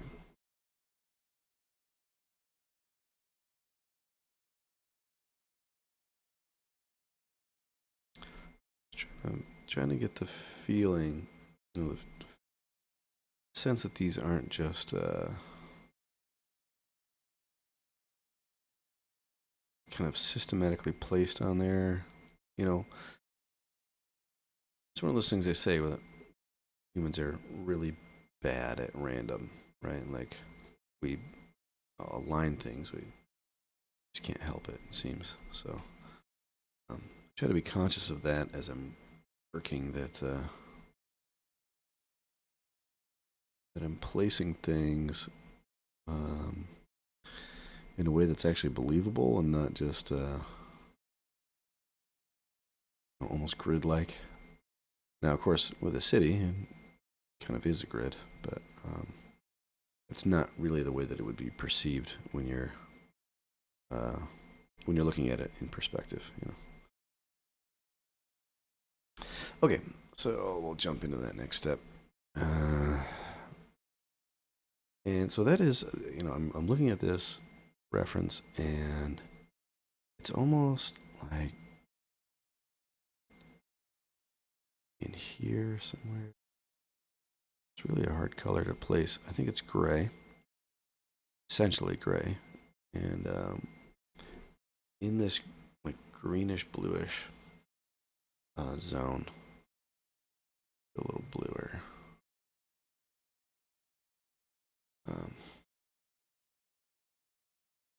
And there are areas of a little stronger than others.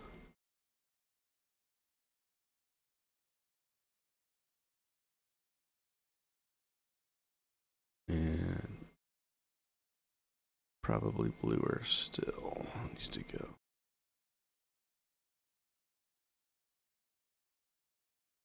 Okay, so I think if I do overlay, that will probably just change. Well, it does a little too much to the background. I could try, like I've done in many of these other ones, where I isolate the brightness. So, like this, and then we can blend it and try to find that sweet spot.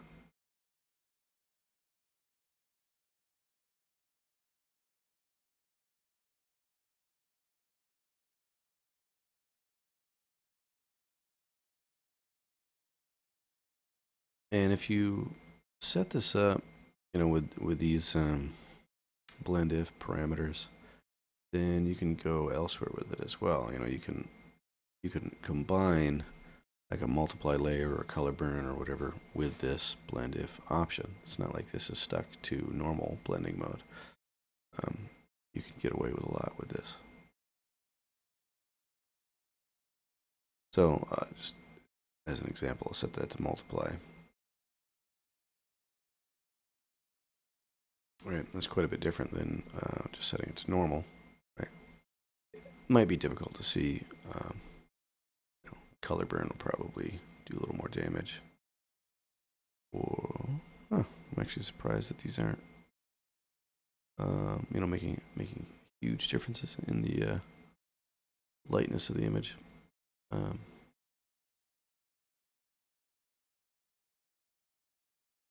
burn versus normal. Oh, well, I'm going to go with normal, and then I'm going to adjust the color with hue saturation layer. And actually, I think it needs to be saturated and darkened.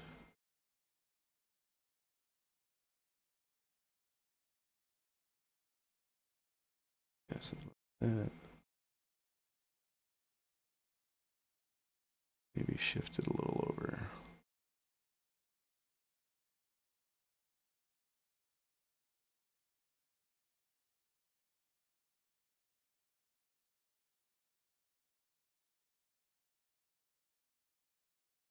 Yeah, that looks close.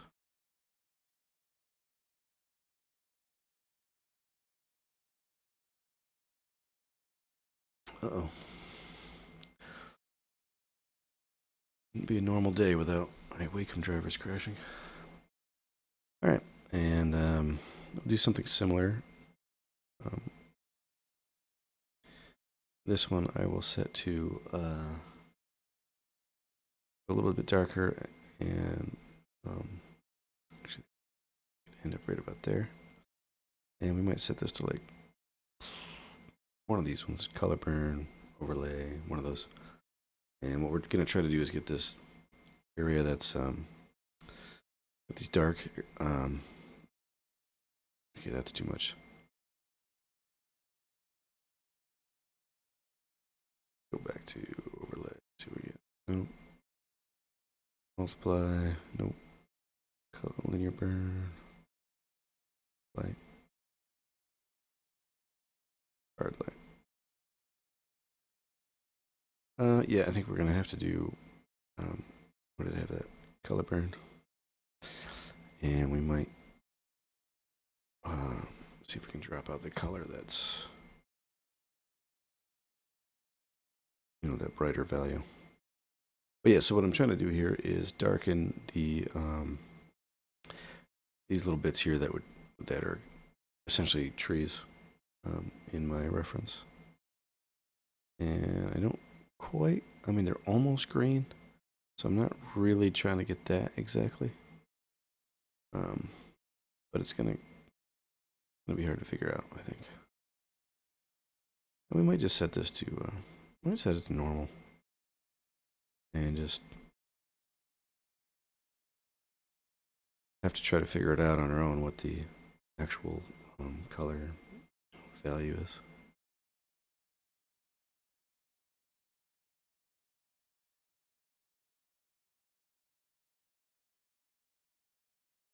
Alright, and then as that, like it's almost gray as you go into that background there. Like almost like a warm. So, I don't know. That's a tricky color.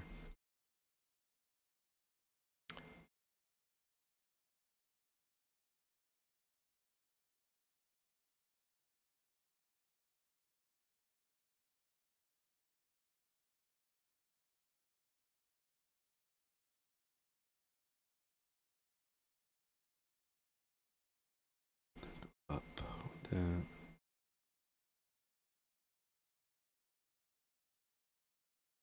Warmer tones. Down here. Nope. Gotta be it.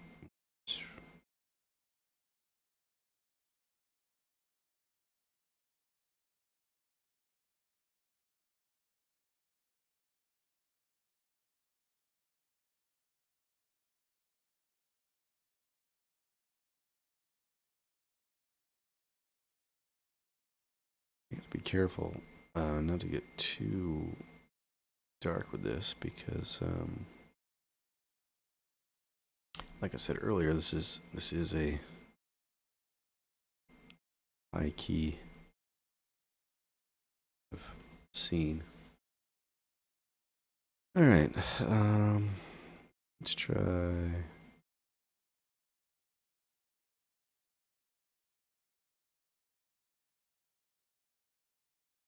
Try getting some more of this stuff going on in there. Little details and building bits.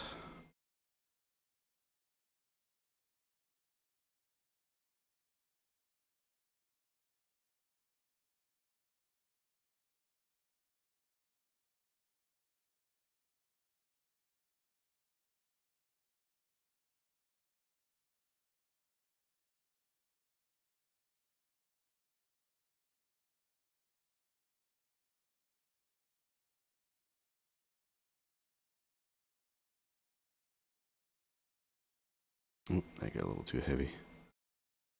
See if we can back up on that one. No.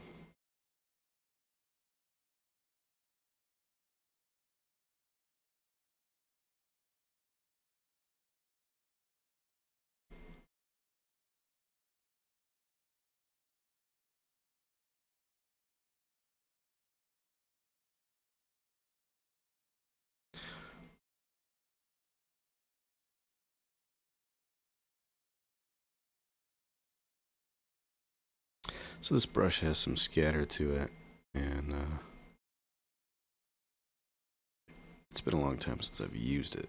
This is not in my normal kit because it's a bit unruly. But I believe the idea behind this one was just to have like a rough building block in perspective. So I think it kind of follows. See, a lot of these brushes that I've made, you have to, I can't say you have to, but they're really intended to be used a specific way. Where in this case, like, the intent was, I believe, to follow this perspective line, and then it drops in all these little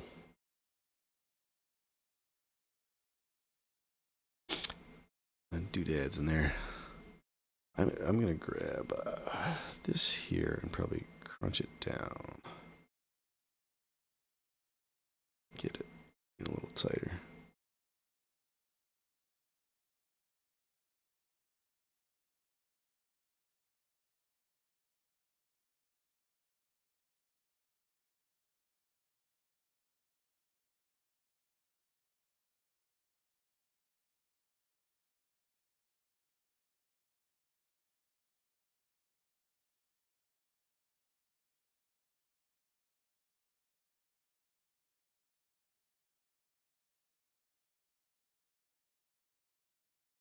Some of these a little too strong.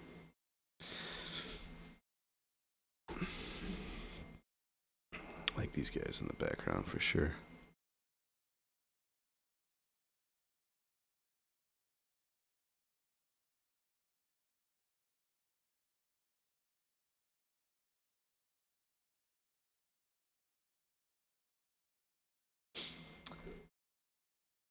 What's that?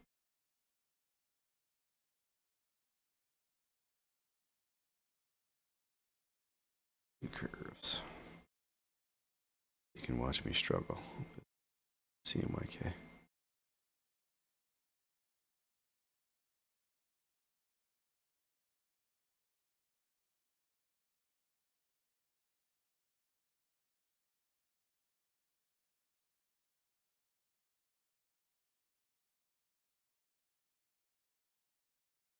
Okay. That is pretty close to what I want, I think. Now, here.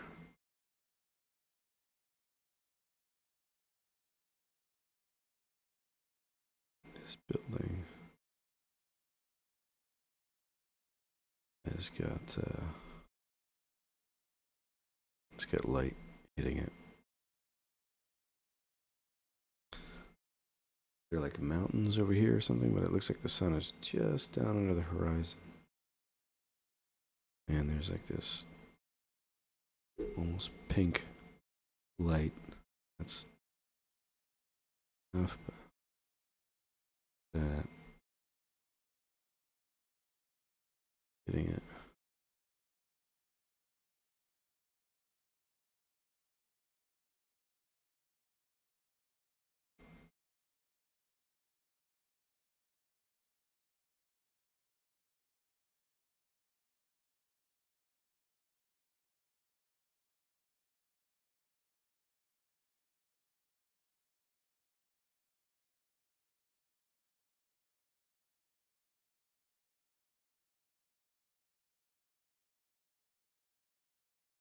And I am trying to make that just a little bit of a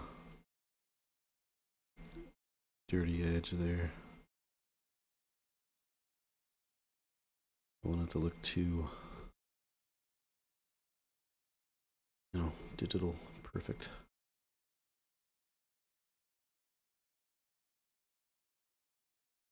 Alright. That might be just a little bit too much. Okay. Alright, and these down here they could probably give it a little more look. I will just do an overlay. A little bit below, middle gray. And then do a little more bluish.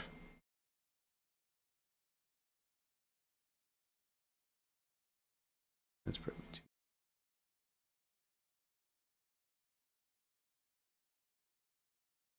But whatever, let's roll with it. We'll dial it back as need be. On it like That is like so coming through so blue. I feel like that's so desaturated that it really shouldn't be coming through.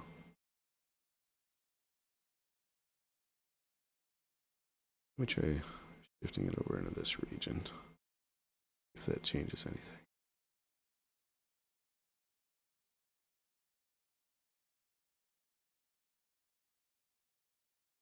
Or,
I'm not sure what I'm doing at this point. I mean, I'm really trying to balance this skylight, but a lot of this will probably get knocked back anyway. So, by skylight, I mean the sky. Uh,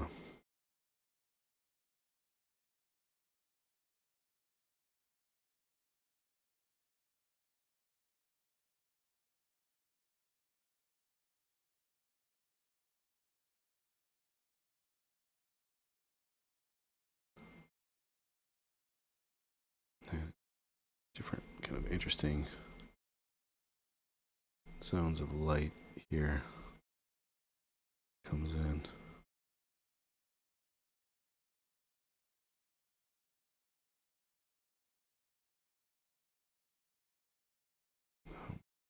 We'll hit these with that hard smudge brush.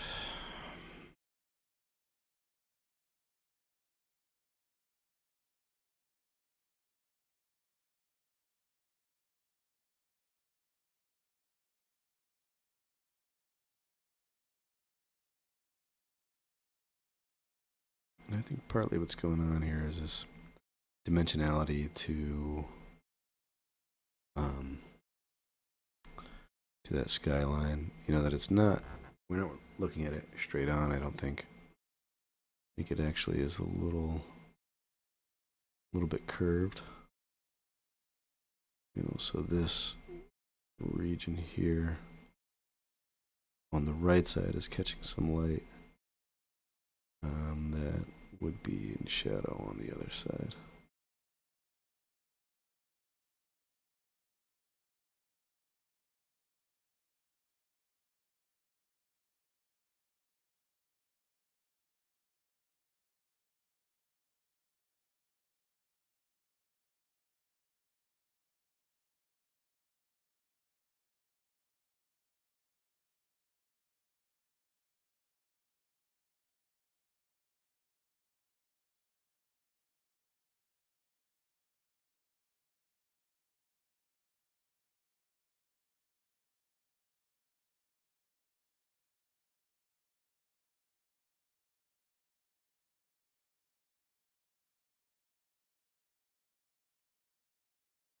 Too much there.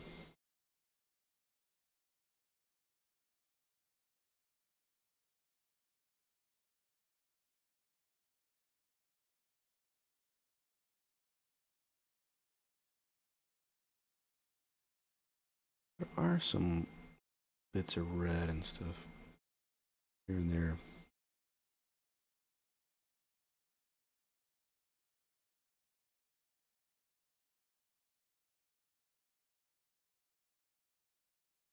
Just hard to get them.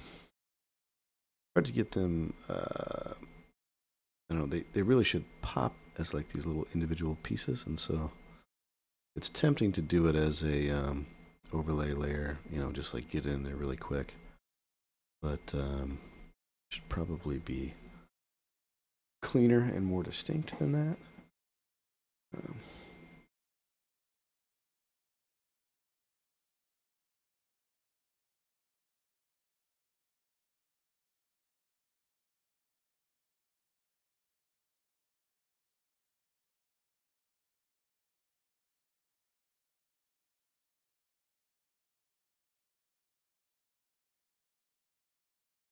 Here,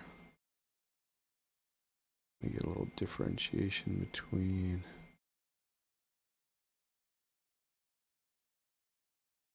these buildings on the horizon. Some are just almost completely obscured, and then others are catching light.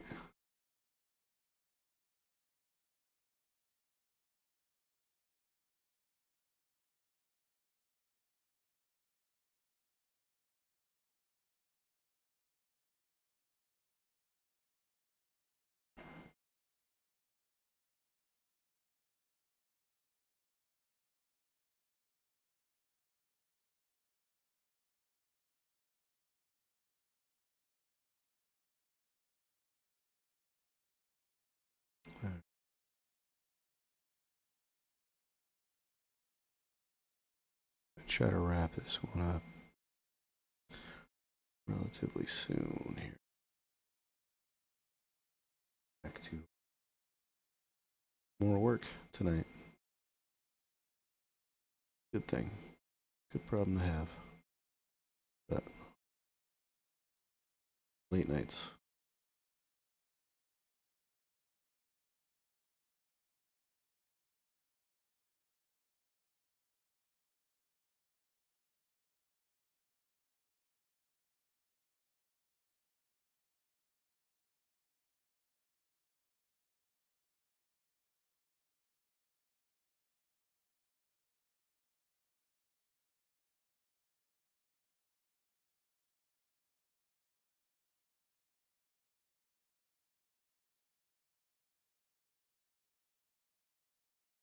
These buildings almost,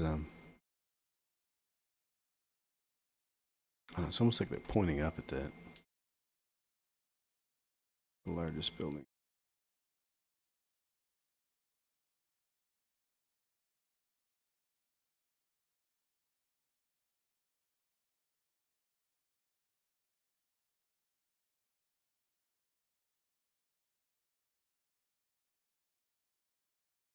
Alright, and then dial this back. So see without it. On. Dial it back.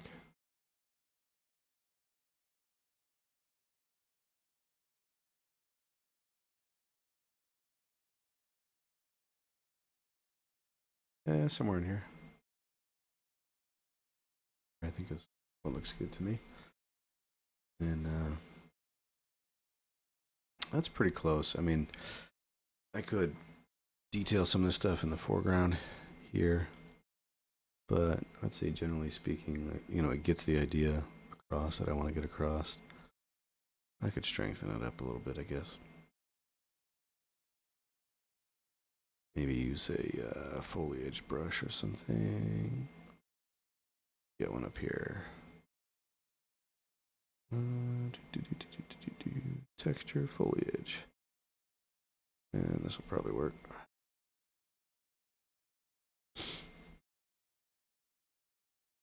That actually might be too detailed.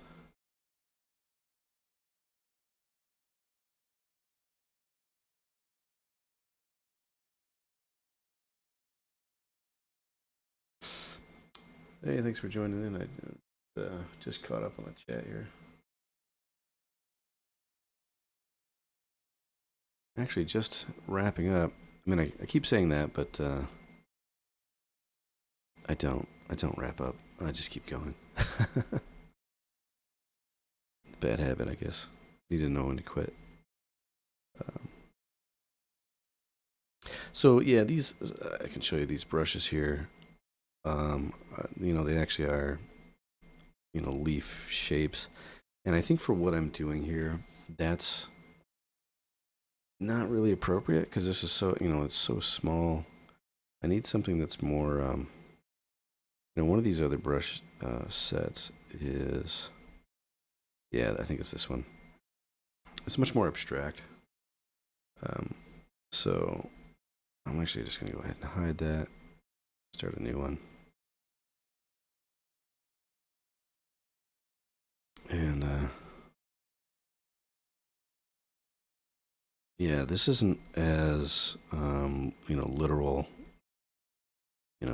one to one. It's a leaf kind of thing. It's more like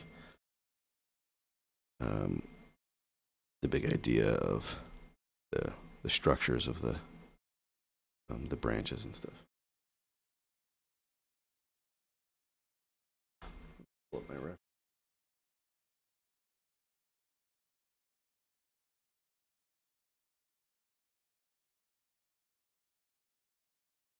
Okay.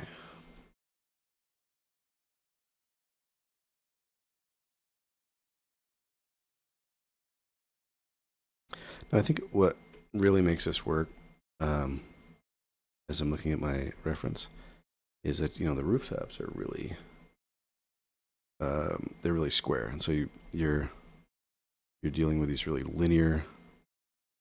um, linear shapes, and then these organic rounded shapes, and so that's what I think sells it. So I'll get these trees blocked in, and then flatten out basically the bottoms of where the um, tree shape ends. That's nice and flat. Maybe throw a little window in there somewhere. Then it's very clear, what is foliage and what is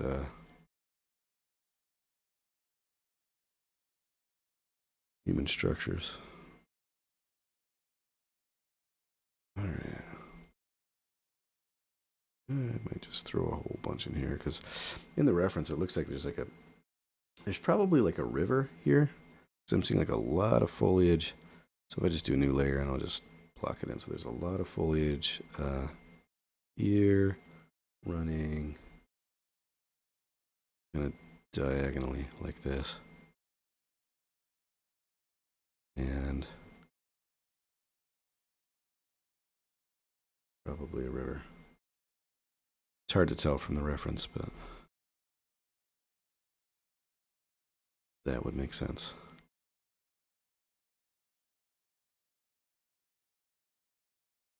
All right. And use my smudge brush again and cut away at this to get that shape working right.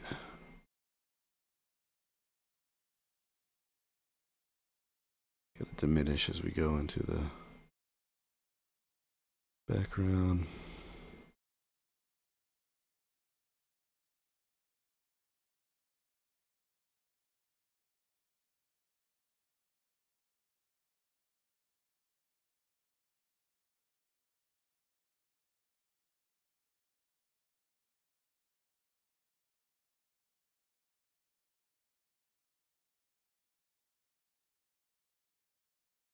Anyway, I don't know if I'll keep that, but I thought it was interesting that is the is kind of the layout of that. All right, so now this layer, I might just use, because these are so linear, I guess there's ever so slightly, in perspective, but we'll just try doing it. I'm gonna make a mask, and then just gonna make some shapes at the bottoms of these. Well, actually, come to think of it, so I'm doing this as a mask, thinking that that's the way to go, but I'm not sure that I have all the material that I need underneath these layers to really justify that. So in that case, I'll make a new layer, move that mask up. Actually, I don't need that mask. Forget you. Get out of here. All right, so we got trees. I don't call this buildings. I don't know if that actually renamed. Did that rename buildings? There we go. And I will use whatever, that'll work. All right, and grab one of these colors here. And actually, earlier I was talking about doing this, trying to sneak in some other tones like reds and stuff. This might be a good time to do that. Anyway.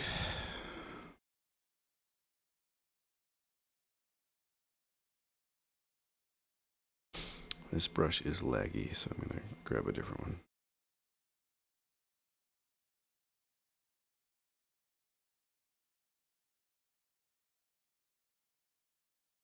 Come on.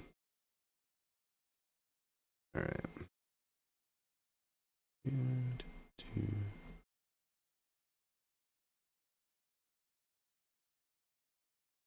And then I'm going to grab some of that color that's behind it and mix some of that in.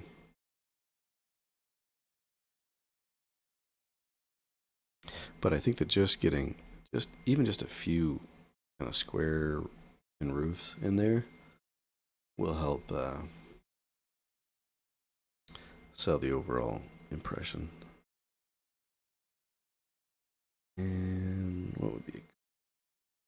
Oh yeah, actually, this foliage rough brush is a good one, and that's in my in the brush set that's on ArtStation.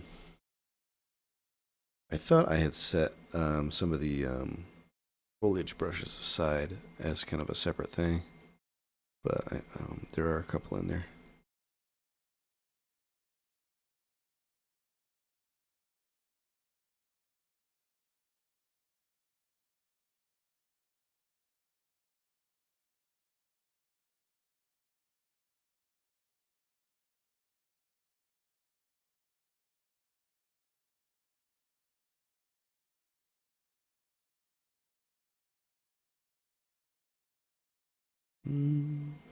And I think if I'm doing like I could, well, I don't want to get too far off the reference.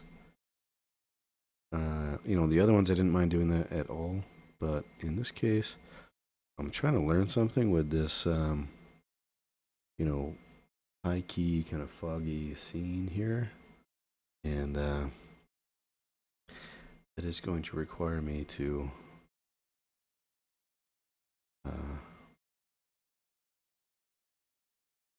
kind of stick to the reference.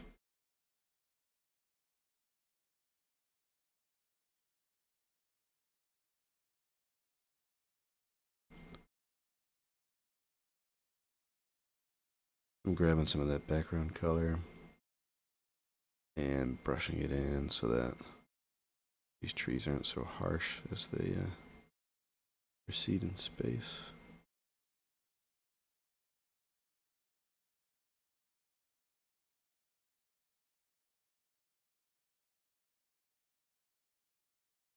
All right.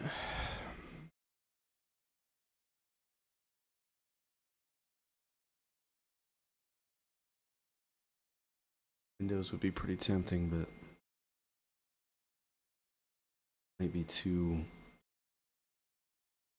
getting us out of the abstract zone and into more. But anyway, we'll try these little arch things here.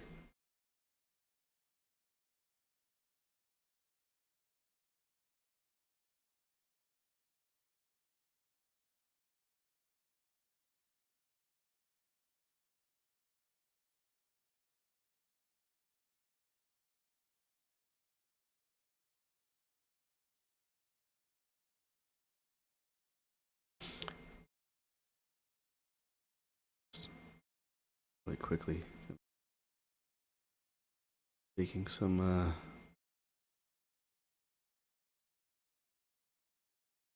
architectural things here. Probably vary the size on these.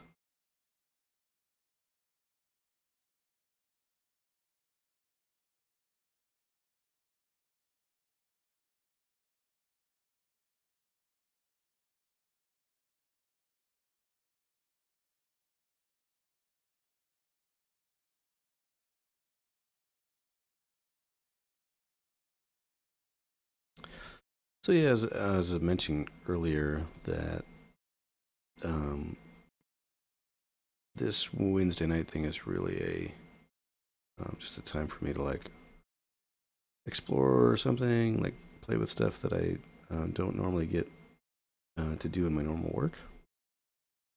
And I have been um, doing a lot of 3D printing lately with this tank project. I call it Fantastic Tanks, which I have a Instagram for. It's just at Fantastic Tanks, and that's been a fun project. The um, the concept stuff is like really goofy, and I don't know, just for me, that's kind of my jam. Like when you can just jump into something without being super serious about the content or whatever. Like it doesn't have to be this. Um, I'm not like trying to do photorealistic tanks or anything like that. The whole idea is that they're kind of crazy, right? And anyway, within that vein, um, as I as I started to play with the format of those, I really liked this idea of actually modeling them out and 3D printing them. So I got into that, and it's been quite a journey, and it's been awesome. I'll say at the same time though, it has um, it's a whole other field, to get into printing. You're of using I think a different part of your brain and solving problems that you don't really have to solve in painting. Um, and so that's been a lot of fun, but it's been a challenge to really make that a reality and a worthwhile challenge. But these Wednesday night things are really just to keep me grounded. Come back to like, all right, uh, let's just paint some scenes, 2D stuff, and the 3D stuff is great, a lot of fun. But I've got to really got to like work it out, solve problems with that one. Um, for anyone who hasn't done that, to describe it, basically what I mean is when you 3D print, you're thinking a lot about the process of how something comes together in a print, and then you're also considering how it is interactive in the real world. And that's the beauty of it, is that you're taking something digital and you're bringing it into a physical space. But that's also the inherent challenge of it. It's like you kind of have to answer the question, why that's a worthwhile endeavor to begin with. Um, and I think that it is, but then practicalities of making it happen and seeing it through are more than what's expected of me in concept art. Concept art, you are thinking about the process, but there's, I would say, fewer hats that have to be worn than in actual 3D production.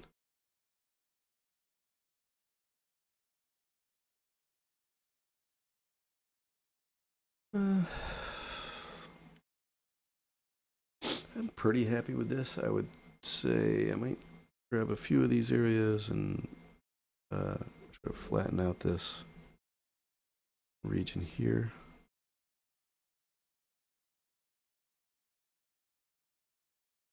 By flatten it, I mean put in these really thin horizontal lines, and um,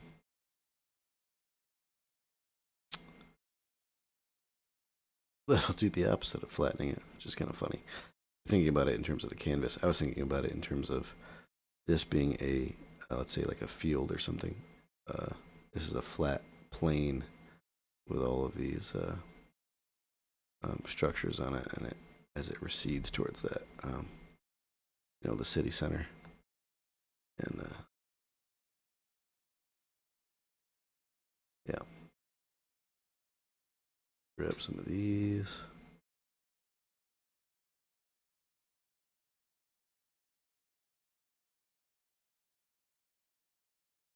What I'm saying there is that if you have these things arranged in kind of a diagonal pattern, it's gonna that diagonal those diagonal lines are going to become steeper as they come nearer to you. That's just perspective, and as you recede in space towards the horizon, they're going to become just these horizontal kind of dashes. All right, I think I will do a color balance on this, maybe a curves, and then call it good.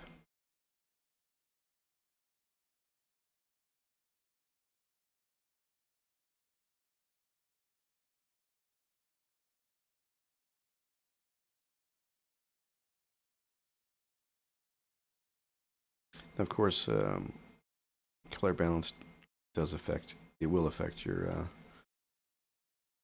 values. Even if you have preserve luminosity on, it won't preserve your luminosity. And the reason is that color has an inherent value to it, so you can't really can't cheat that too much.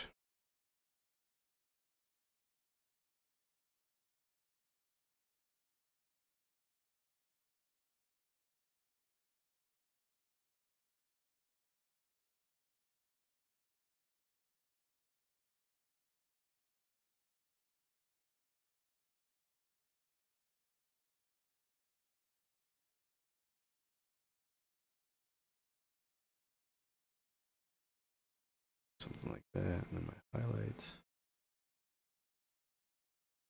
warmer. I want to be a little careful with that I don't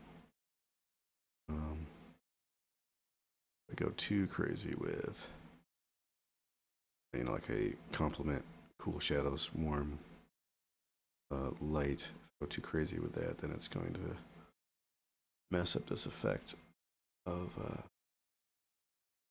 atmosphere.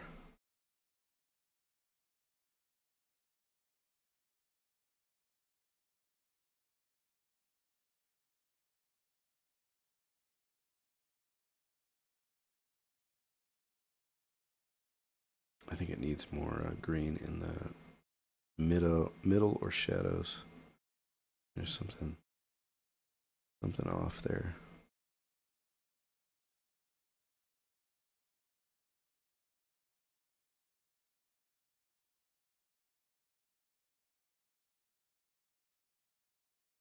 Something like that. Feel a little heavy.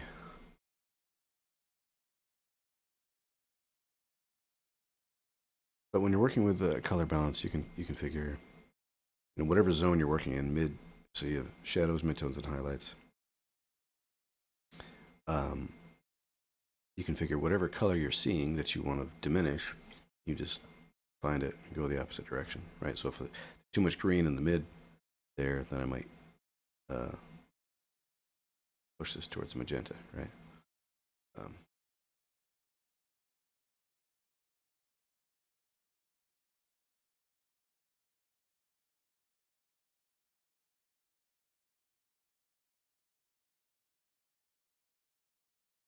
Okay, I think I'll stop there. It's funny sometimes, I'll be playing with the color balance and then I'll turn it off and I'll end up pretty close to where I started.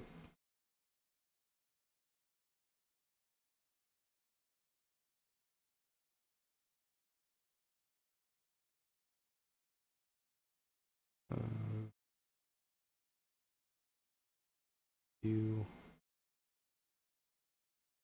thing.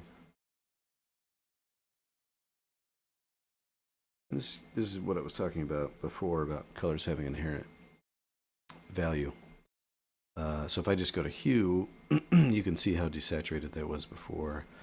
If I go to color, um, you can see how it shifts. You know, even though it's just set to color and it's not supposed to be changing the luminosity, this being more of a this being maybe more green and this being more like ochre or whatever. I hit this, and as it shifts to blue, that should darken it, right? So that background should darken there.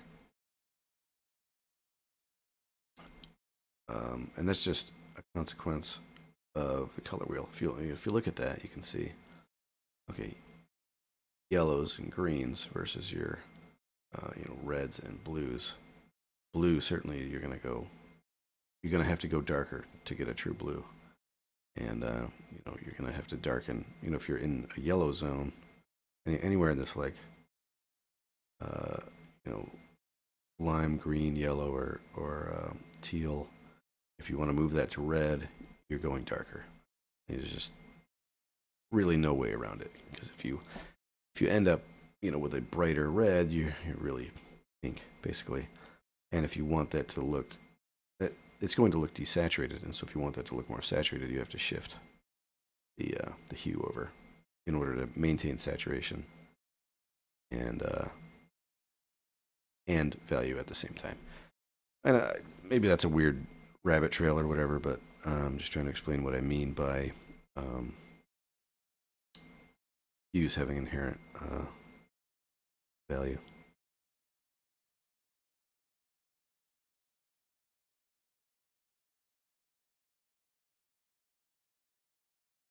All right. I don't know. I'm kind of a sucker for this being a little darker, but probably shouldn't be. Probably should just go with it high key, because that was the plan all along. Stick to the plan.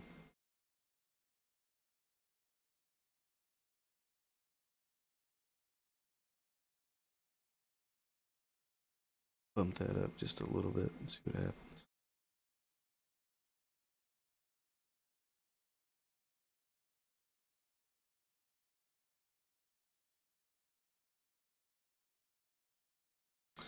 It might increase the saturation here.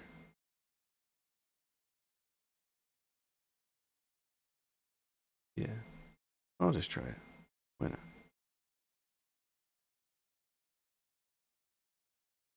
Yeah, kind of like that. That's but kind of nice. And maybe shift it. My reference definitely is closer to green in just a really weird way. Of course, you have to be careful with reference, because you might be looking at something that's photoshopped enough that you can't trust it. White balance has been shifted or whatever in Lightroom.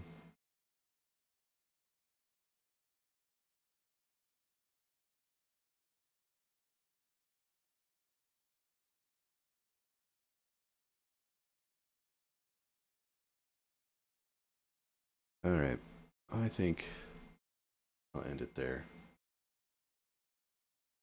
Thank you for tuning in, checking it out. I've been doing these every Wednesday night at 9 o'clock, and again, the whole point of it is just to play with ideas that I don't get to play with in work. I just do paint whatever's interesting to me in the moment. And if you're interested in any of the other stuff that I do, you can follow me on Instagram, Eric Elwell Art, and that's kind of my general work. And then I've been starting to break things out into specific brands. Fantastic Tanks is all about the tanks, so that's illustrations. So I do some tank paintings, and they're all goofy. They're like like an elephant, like an actual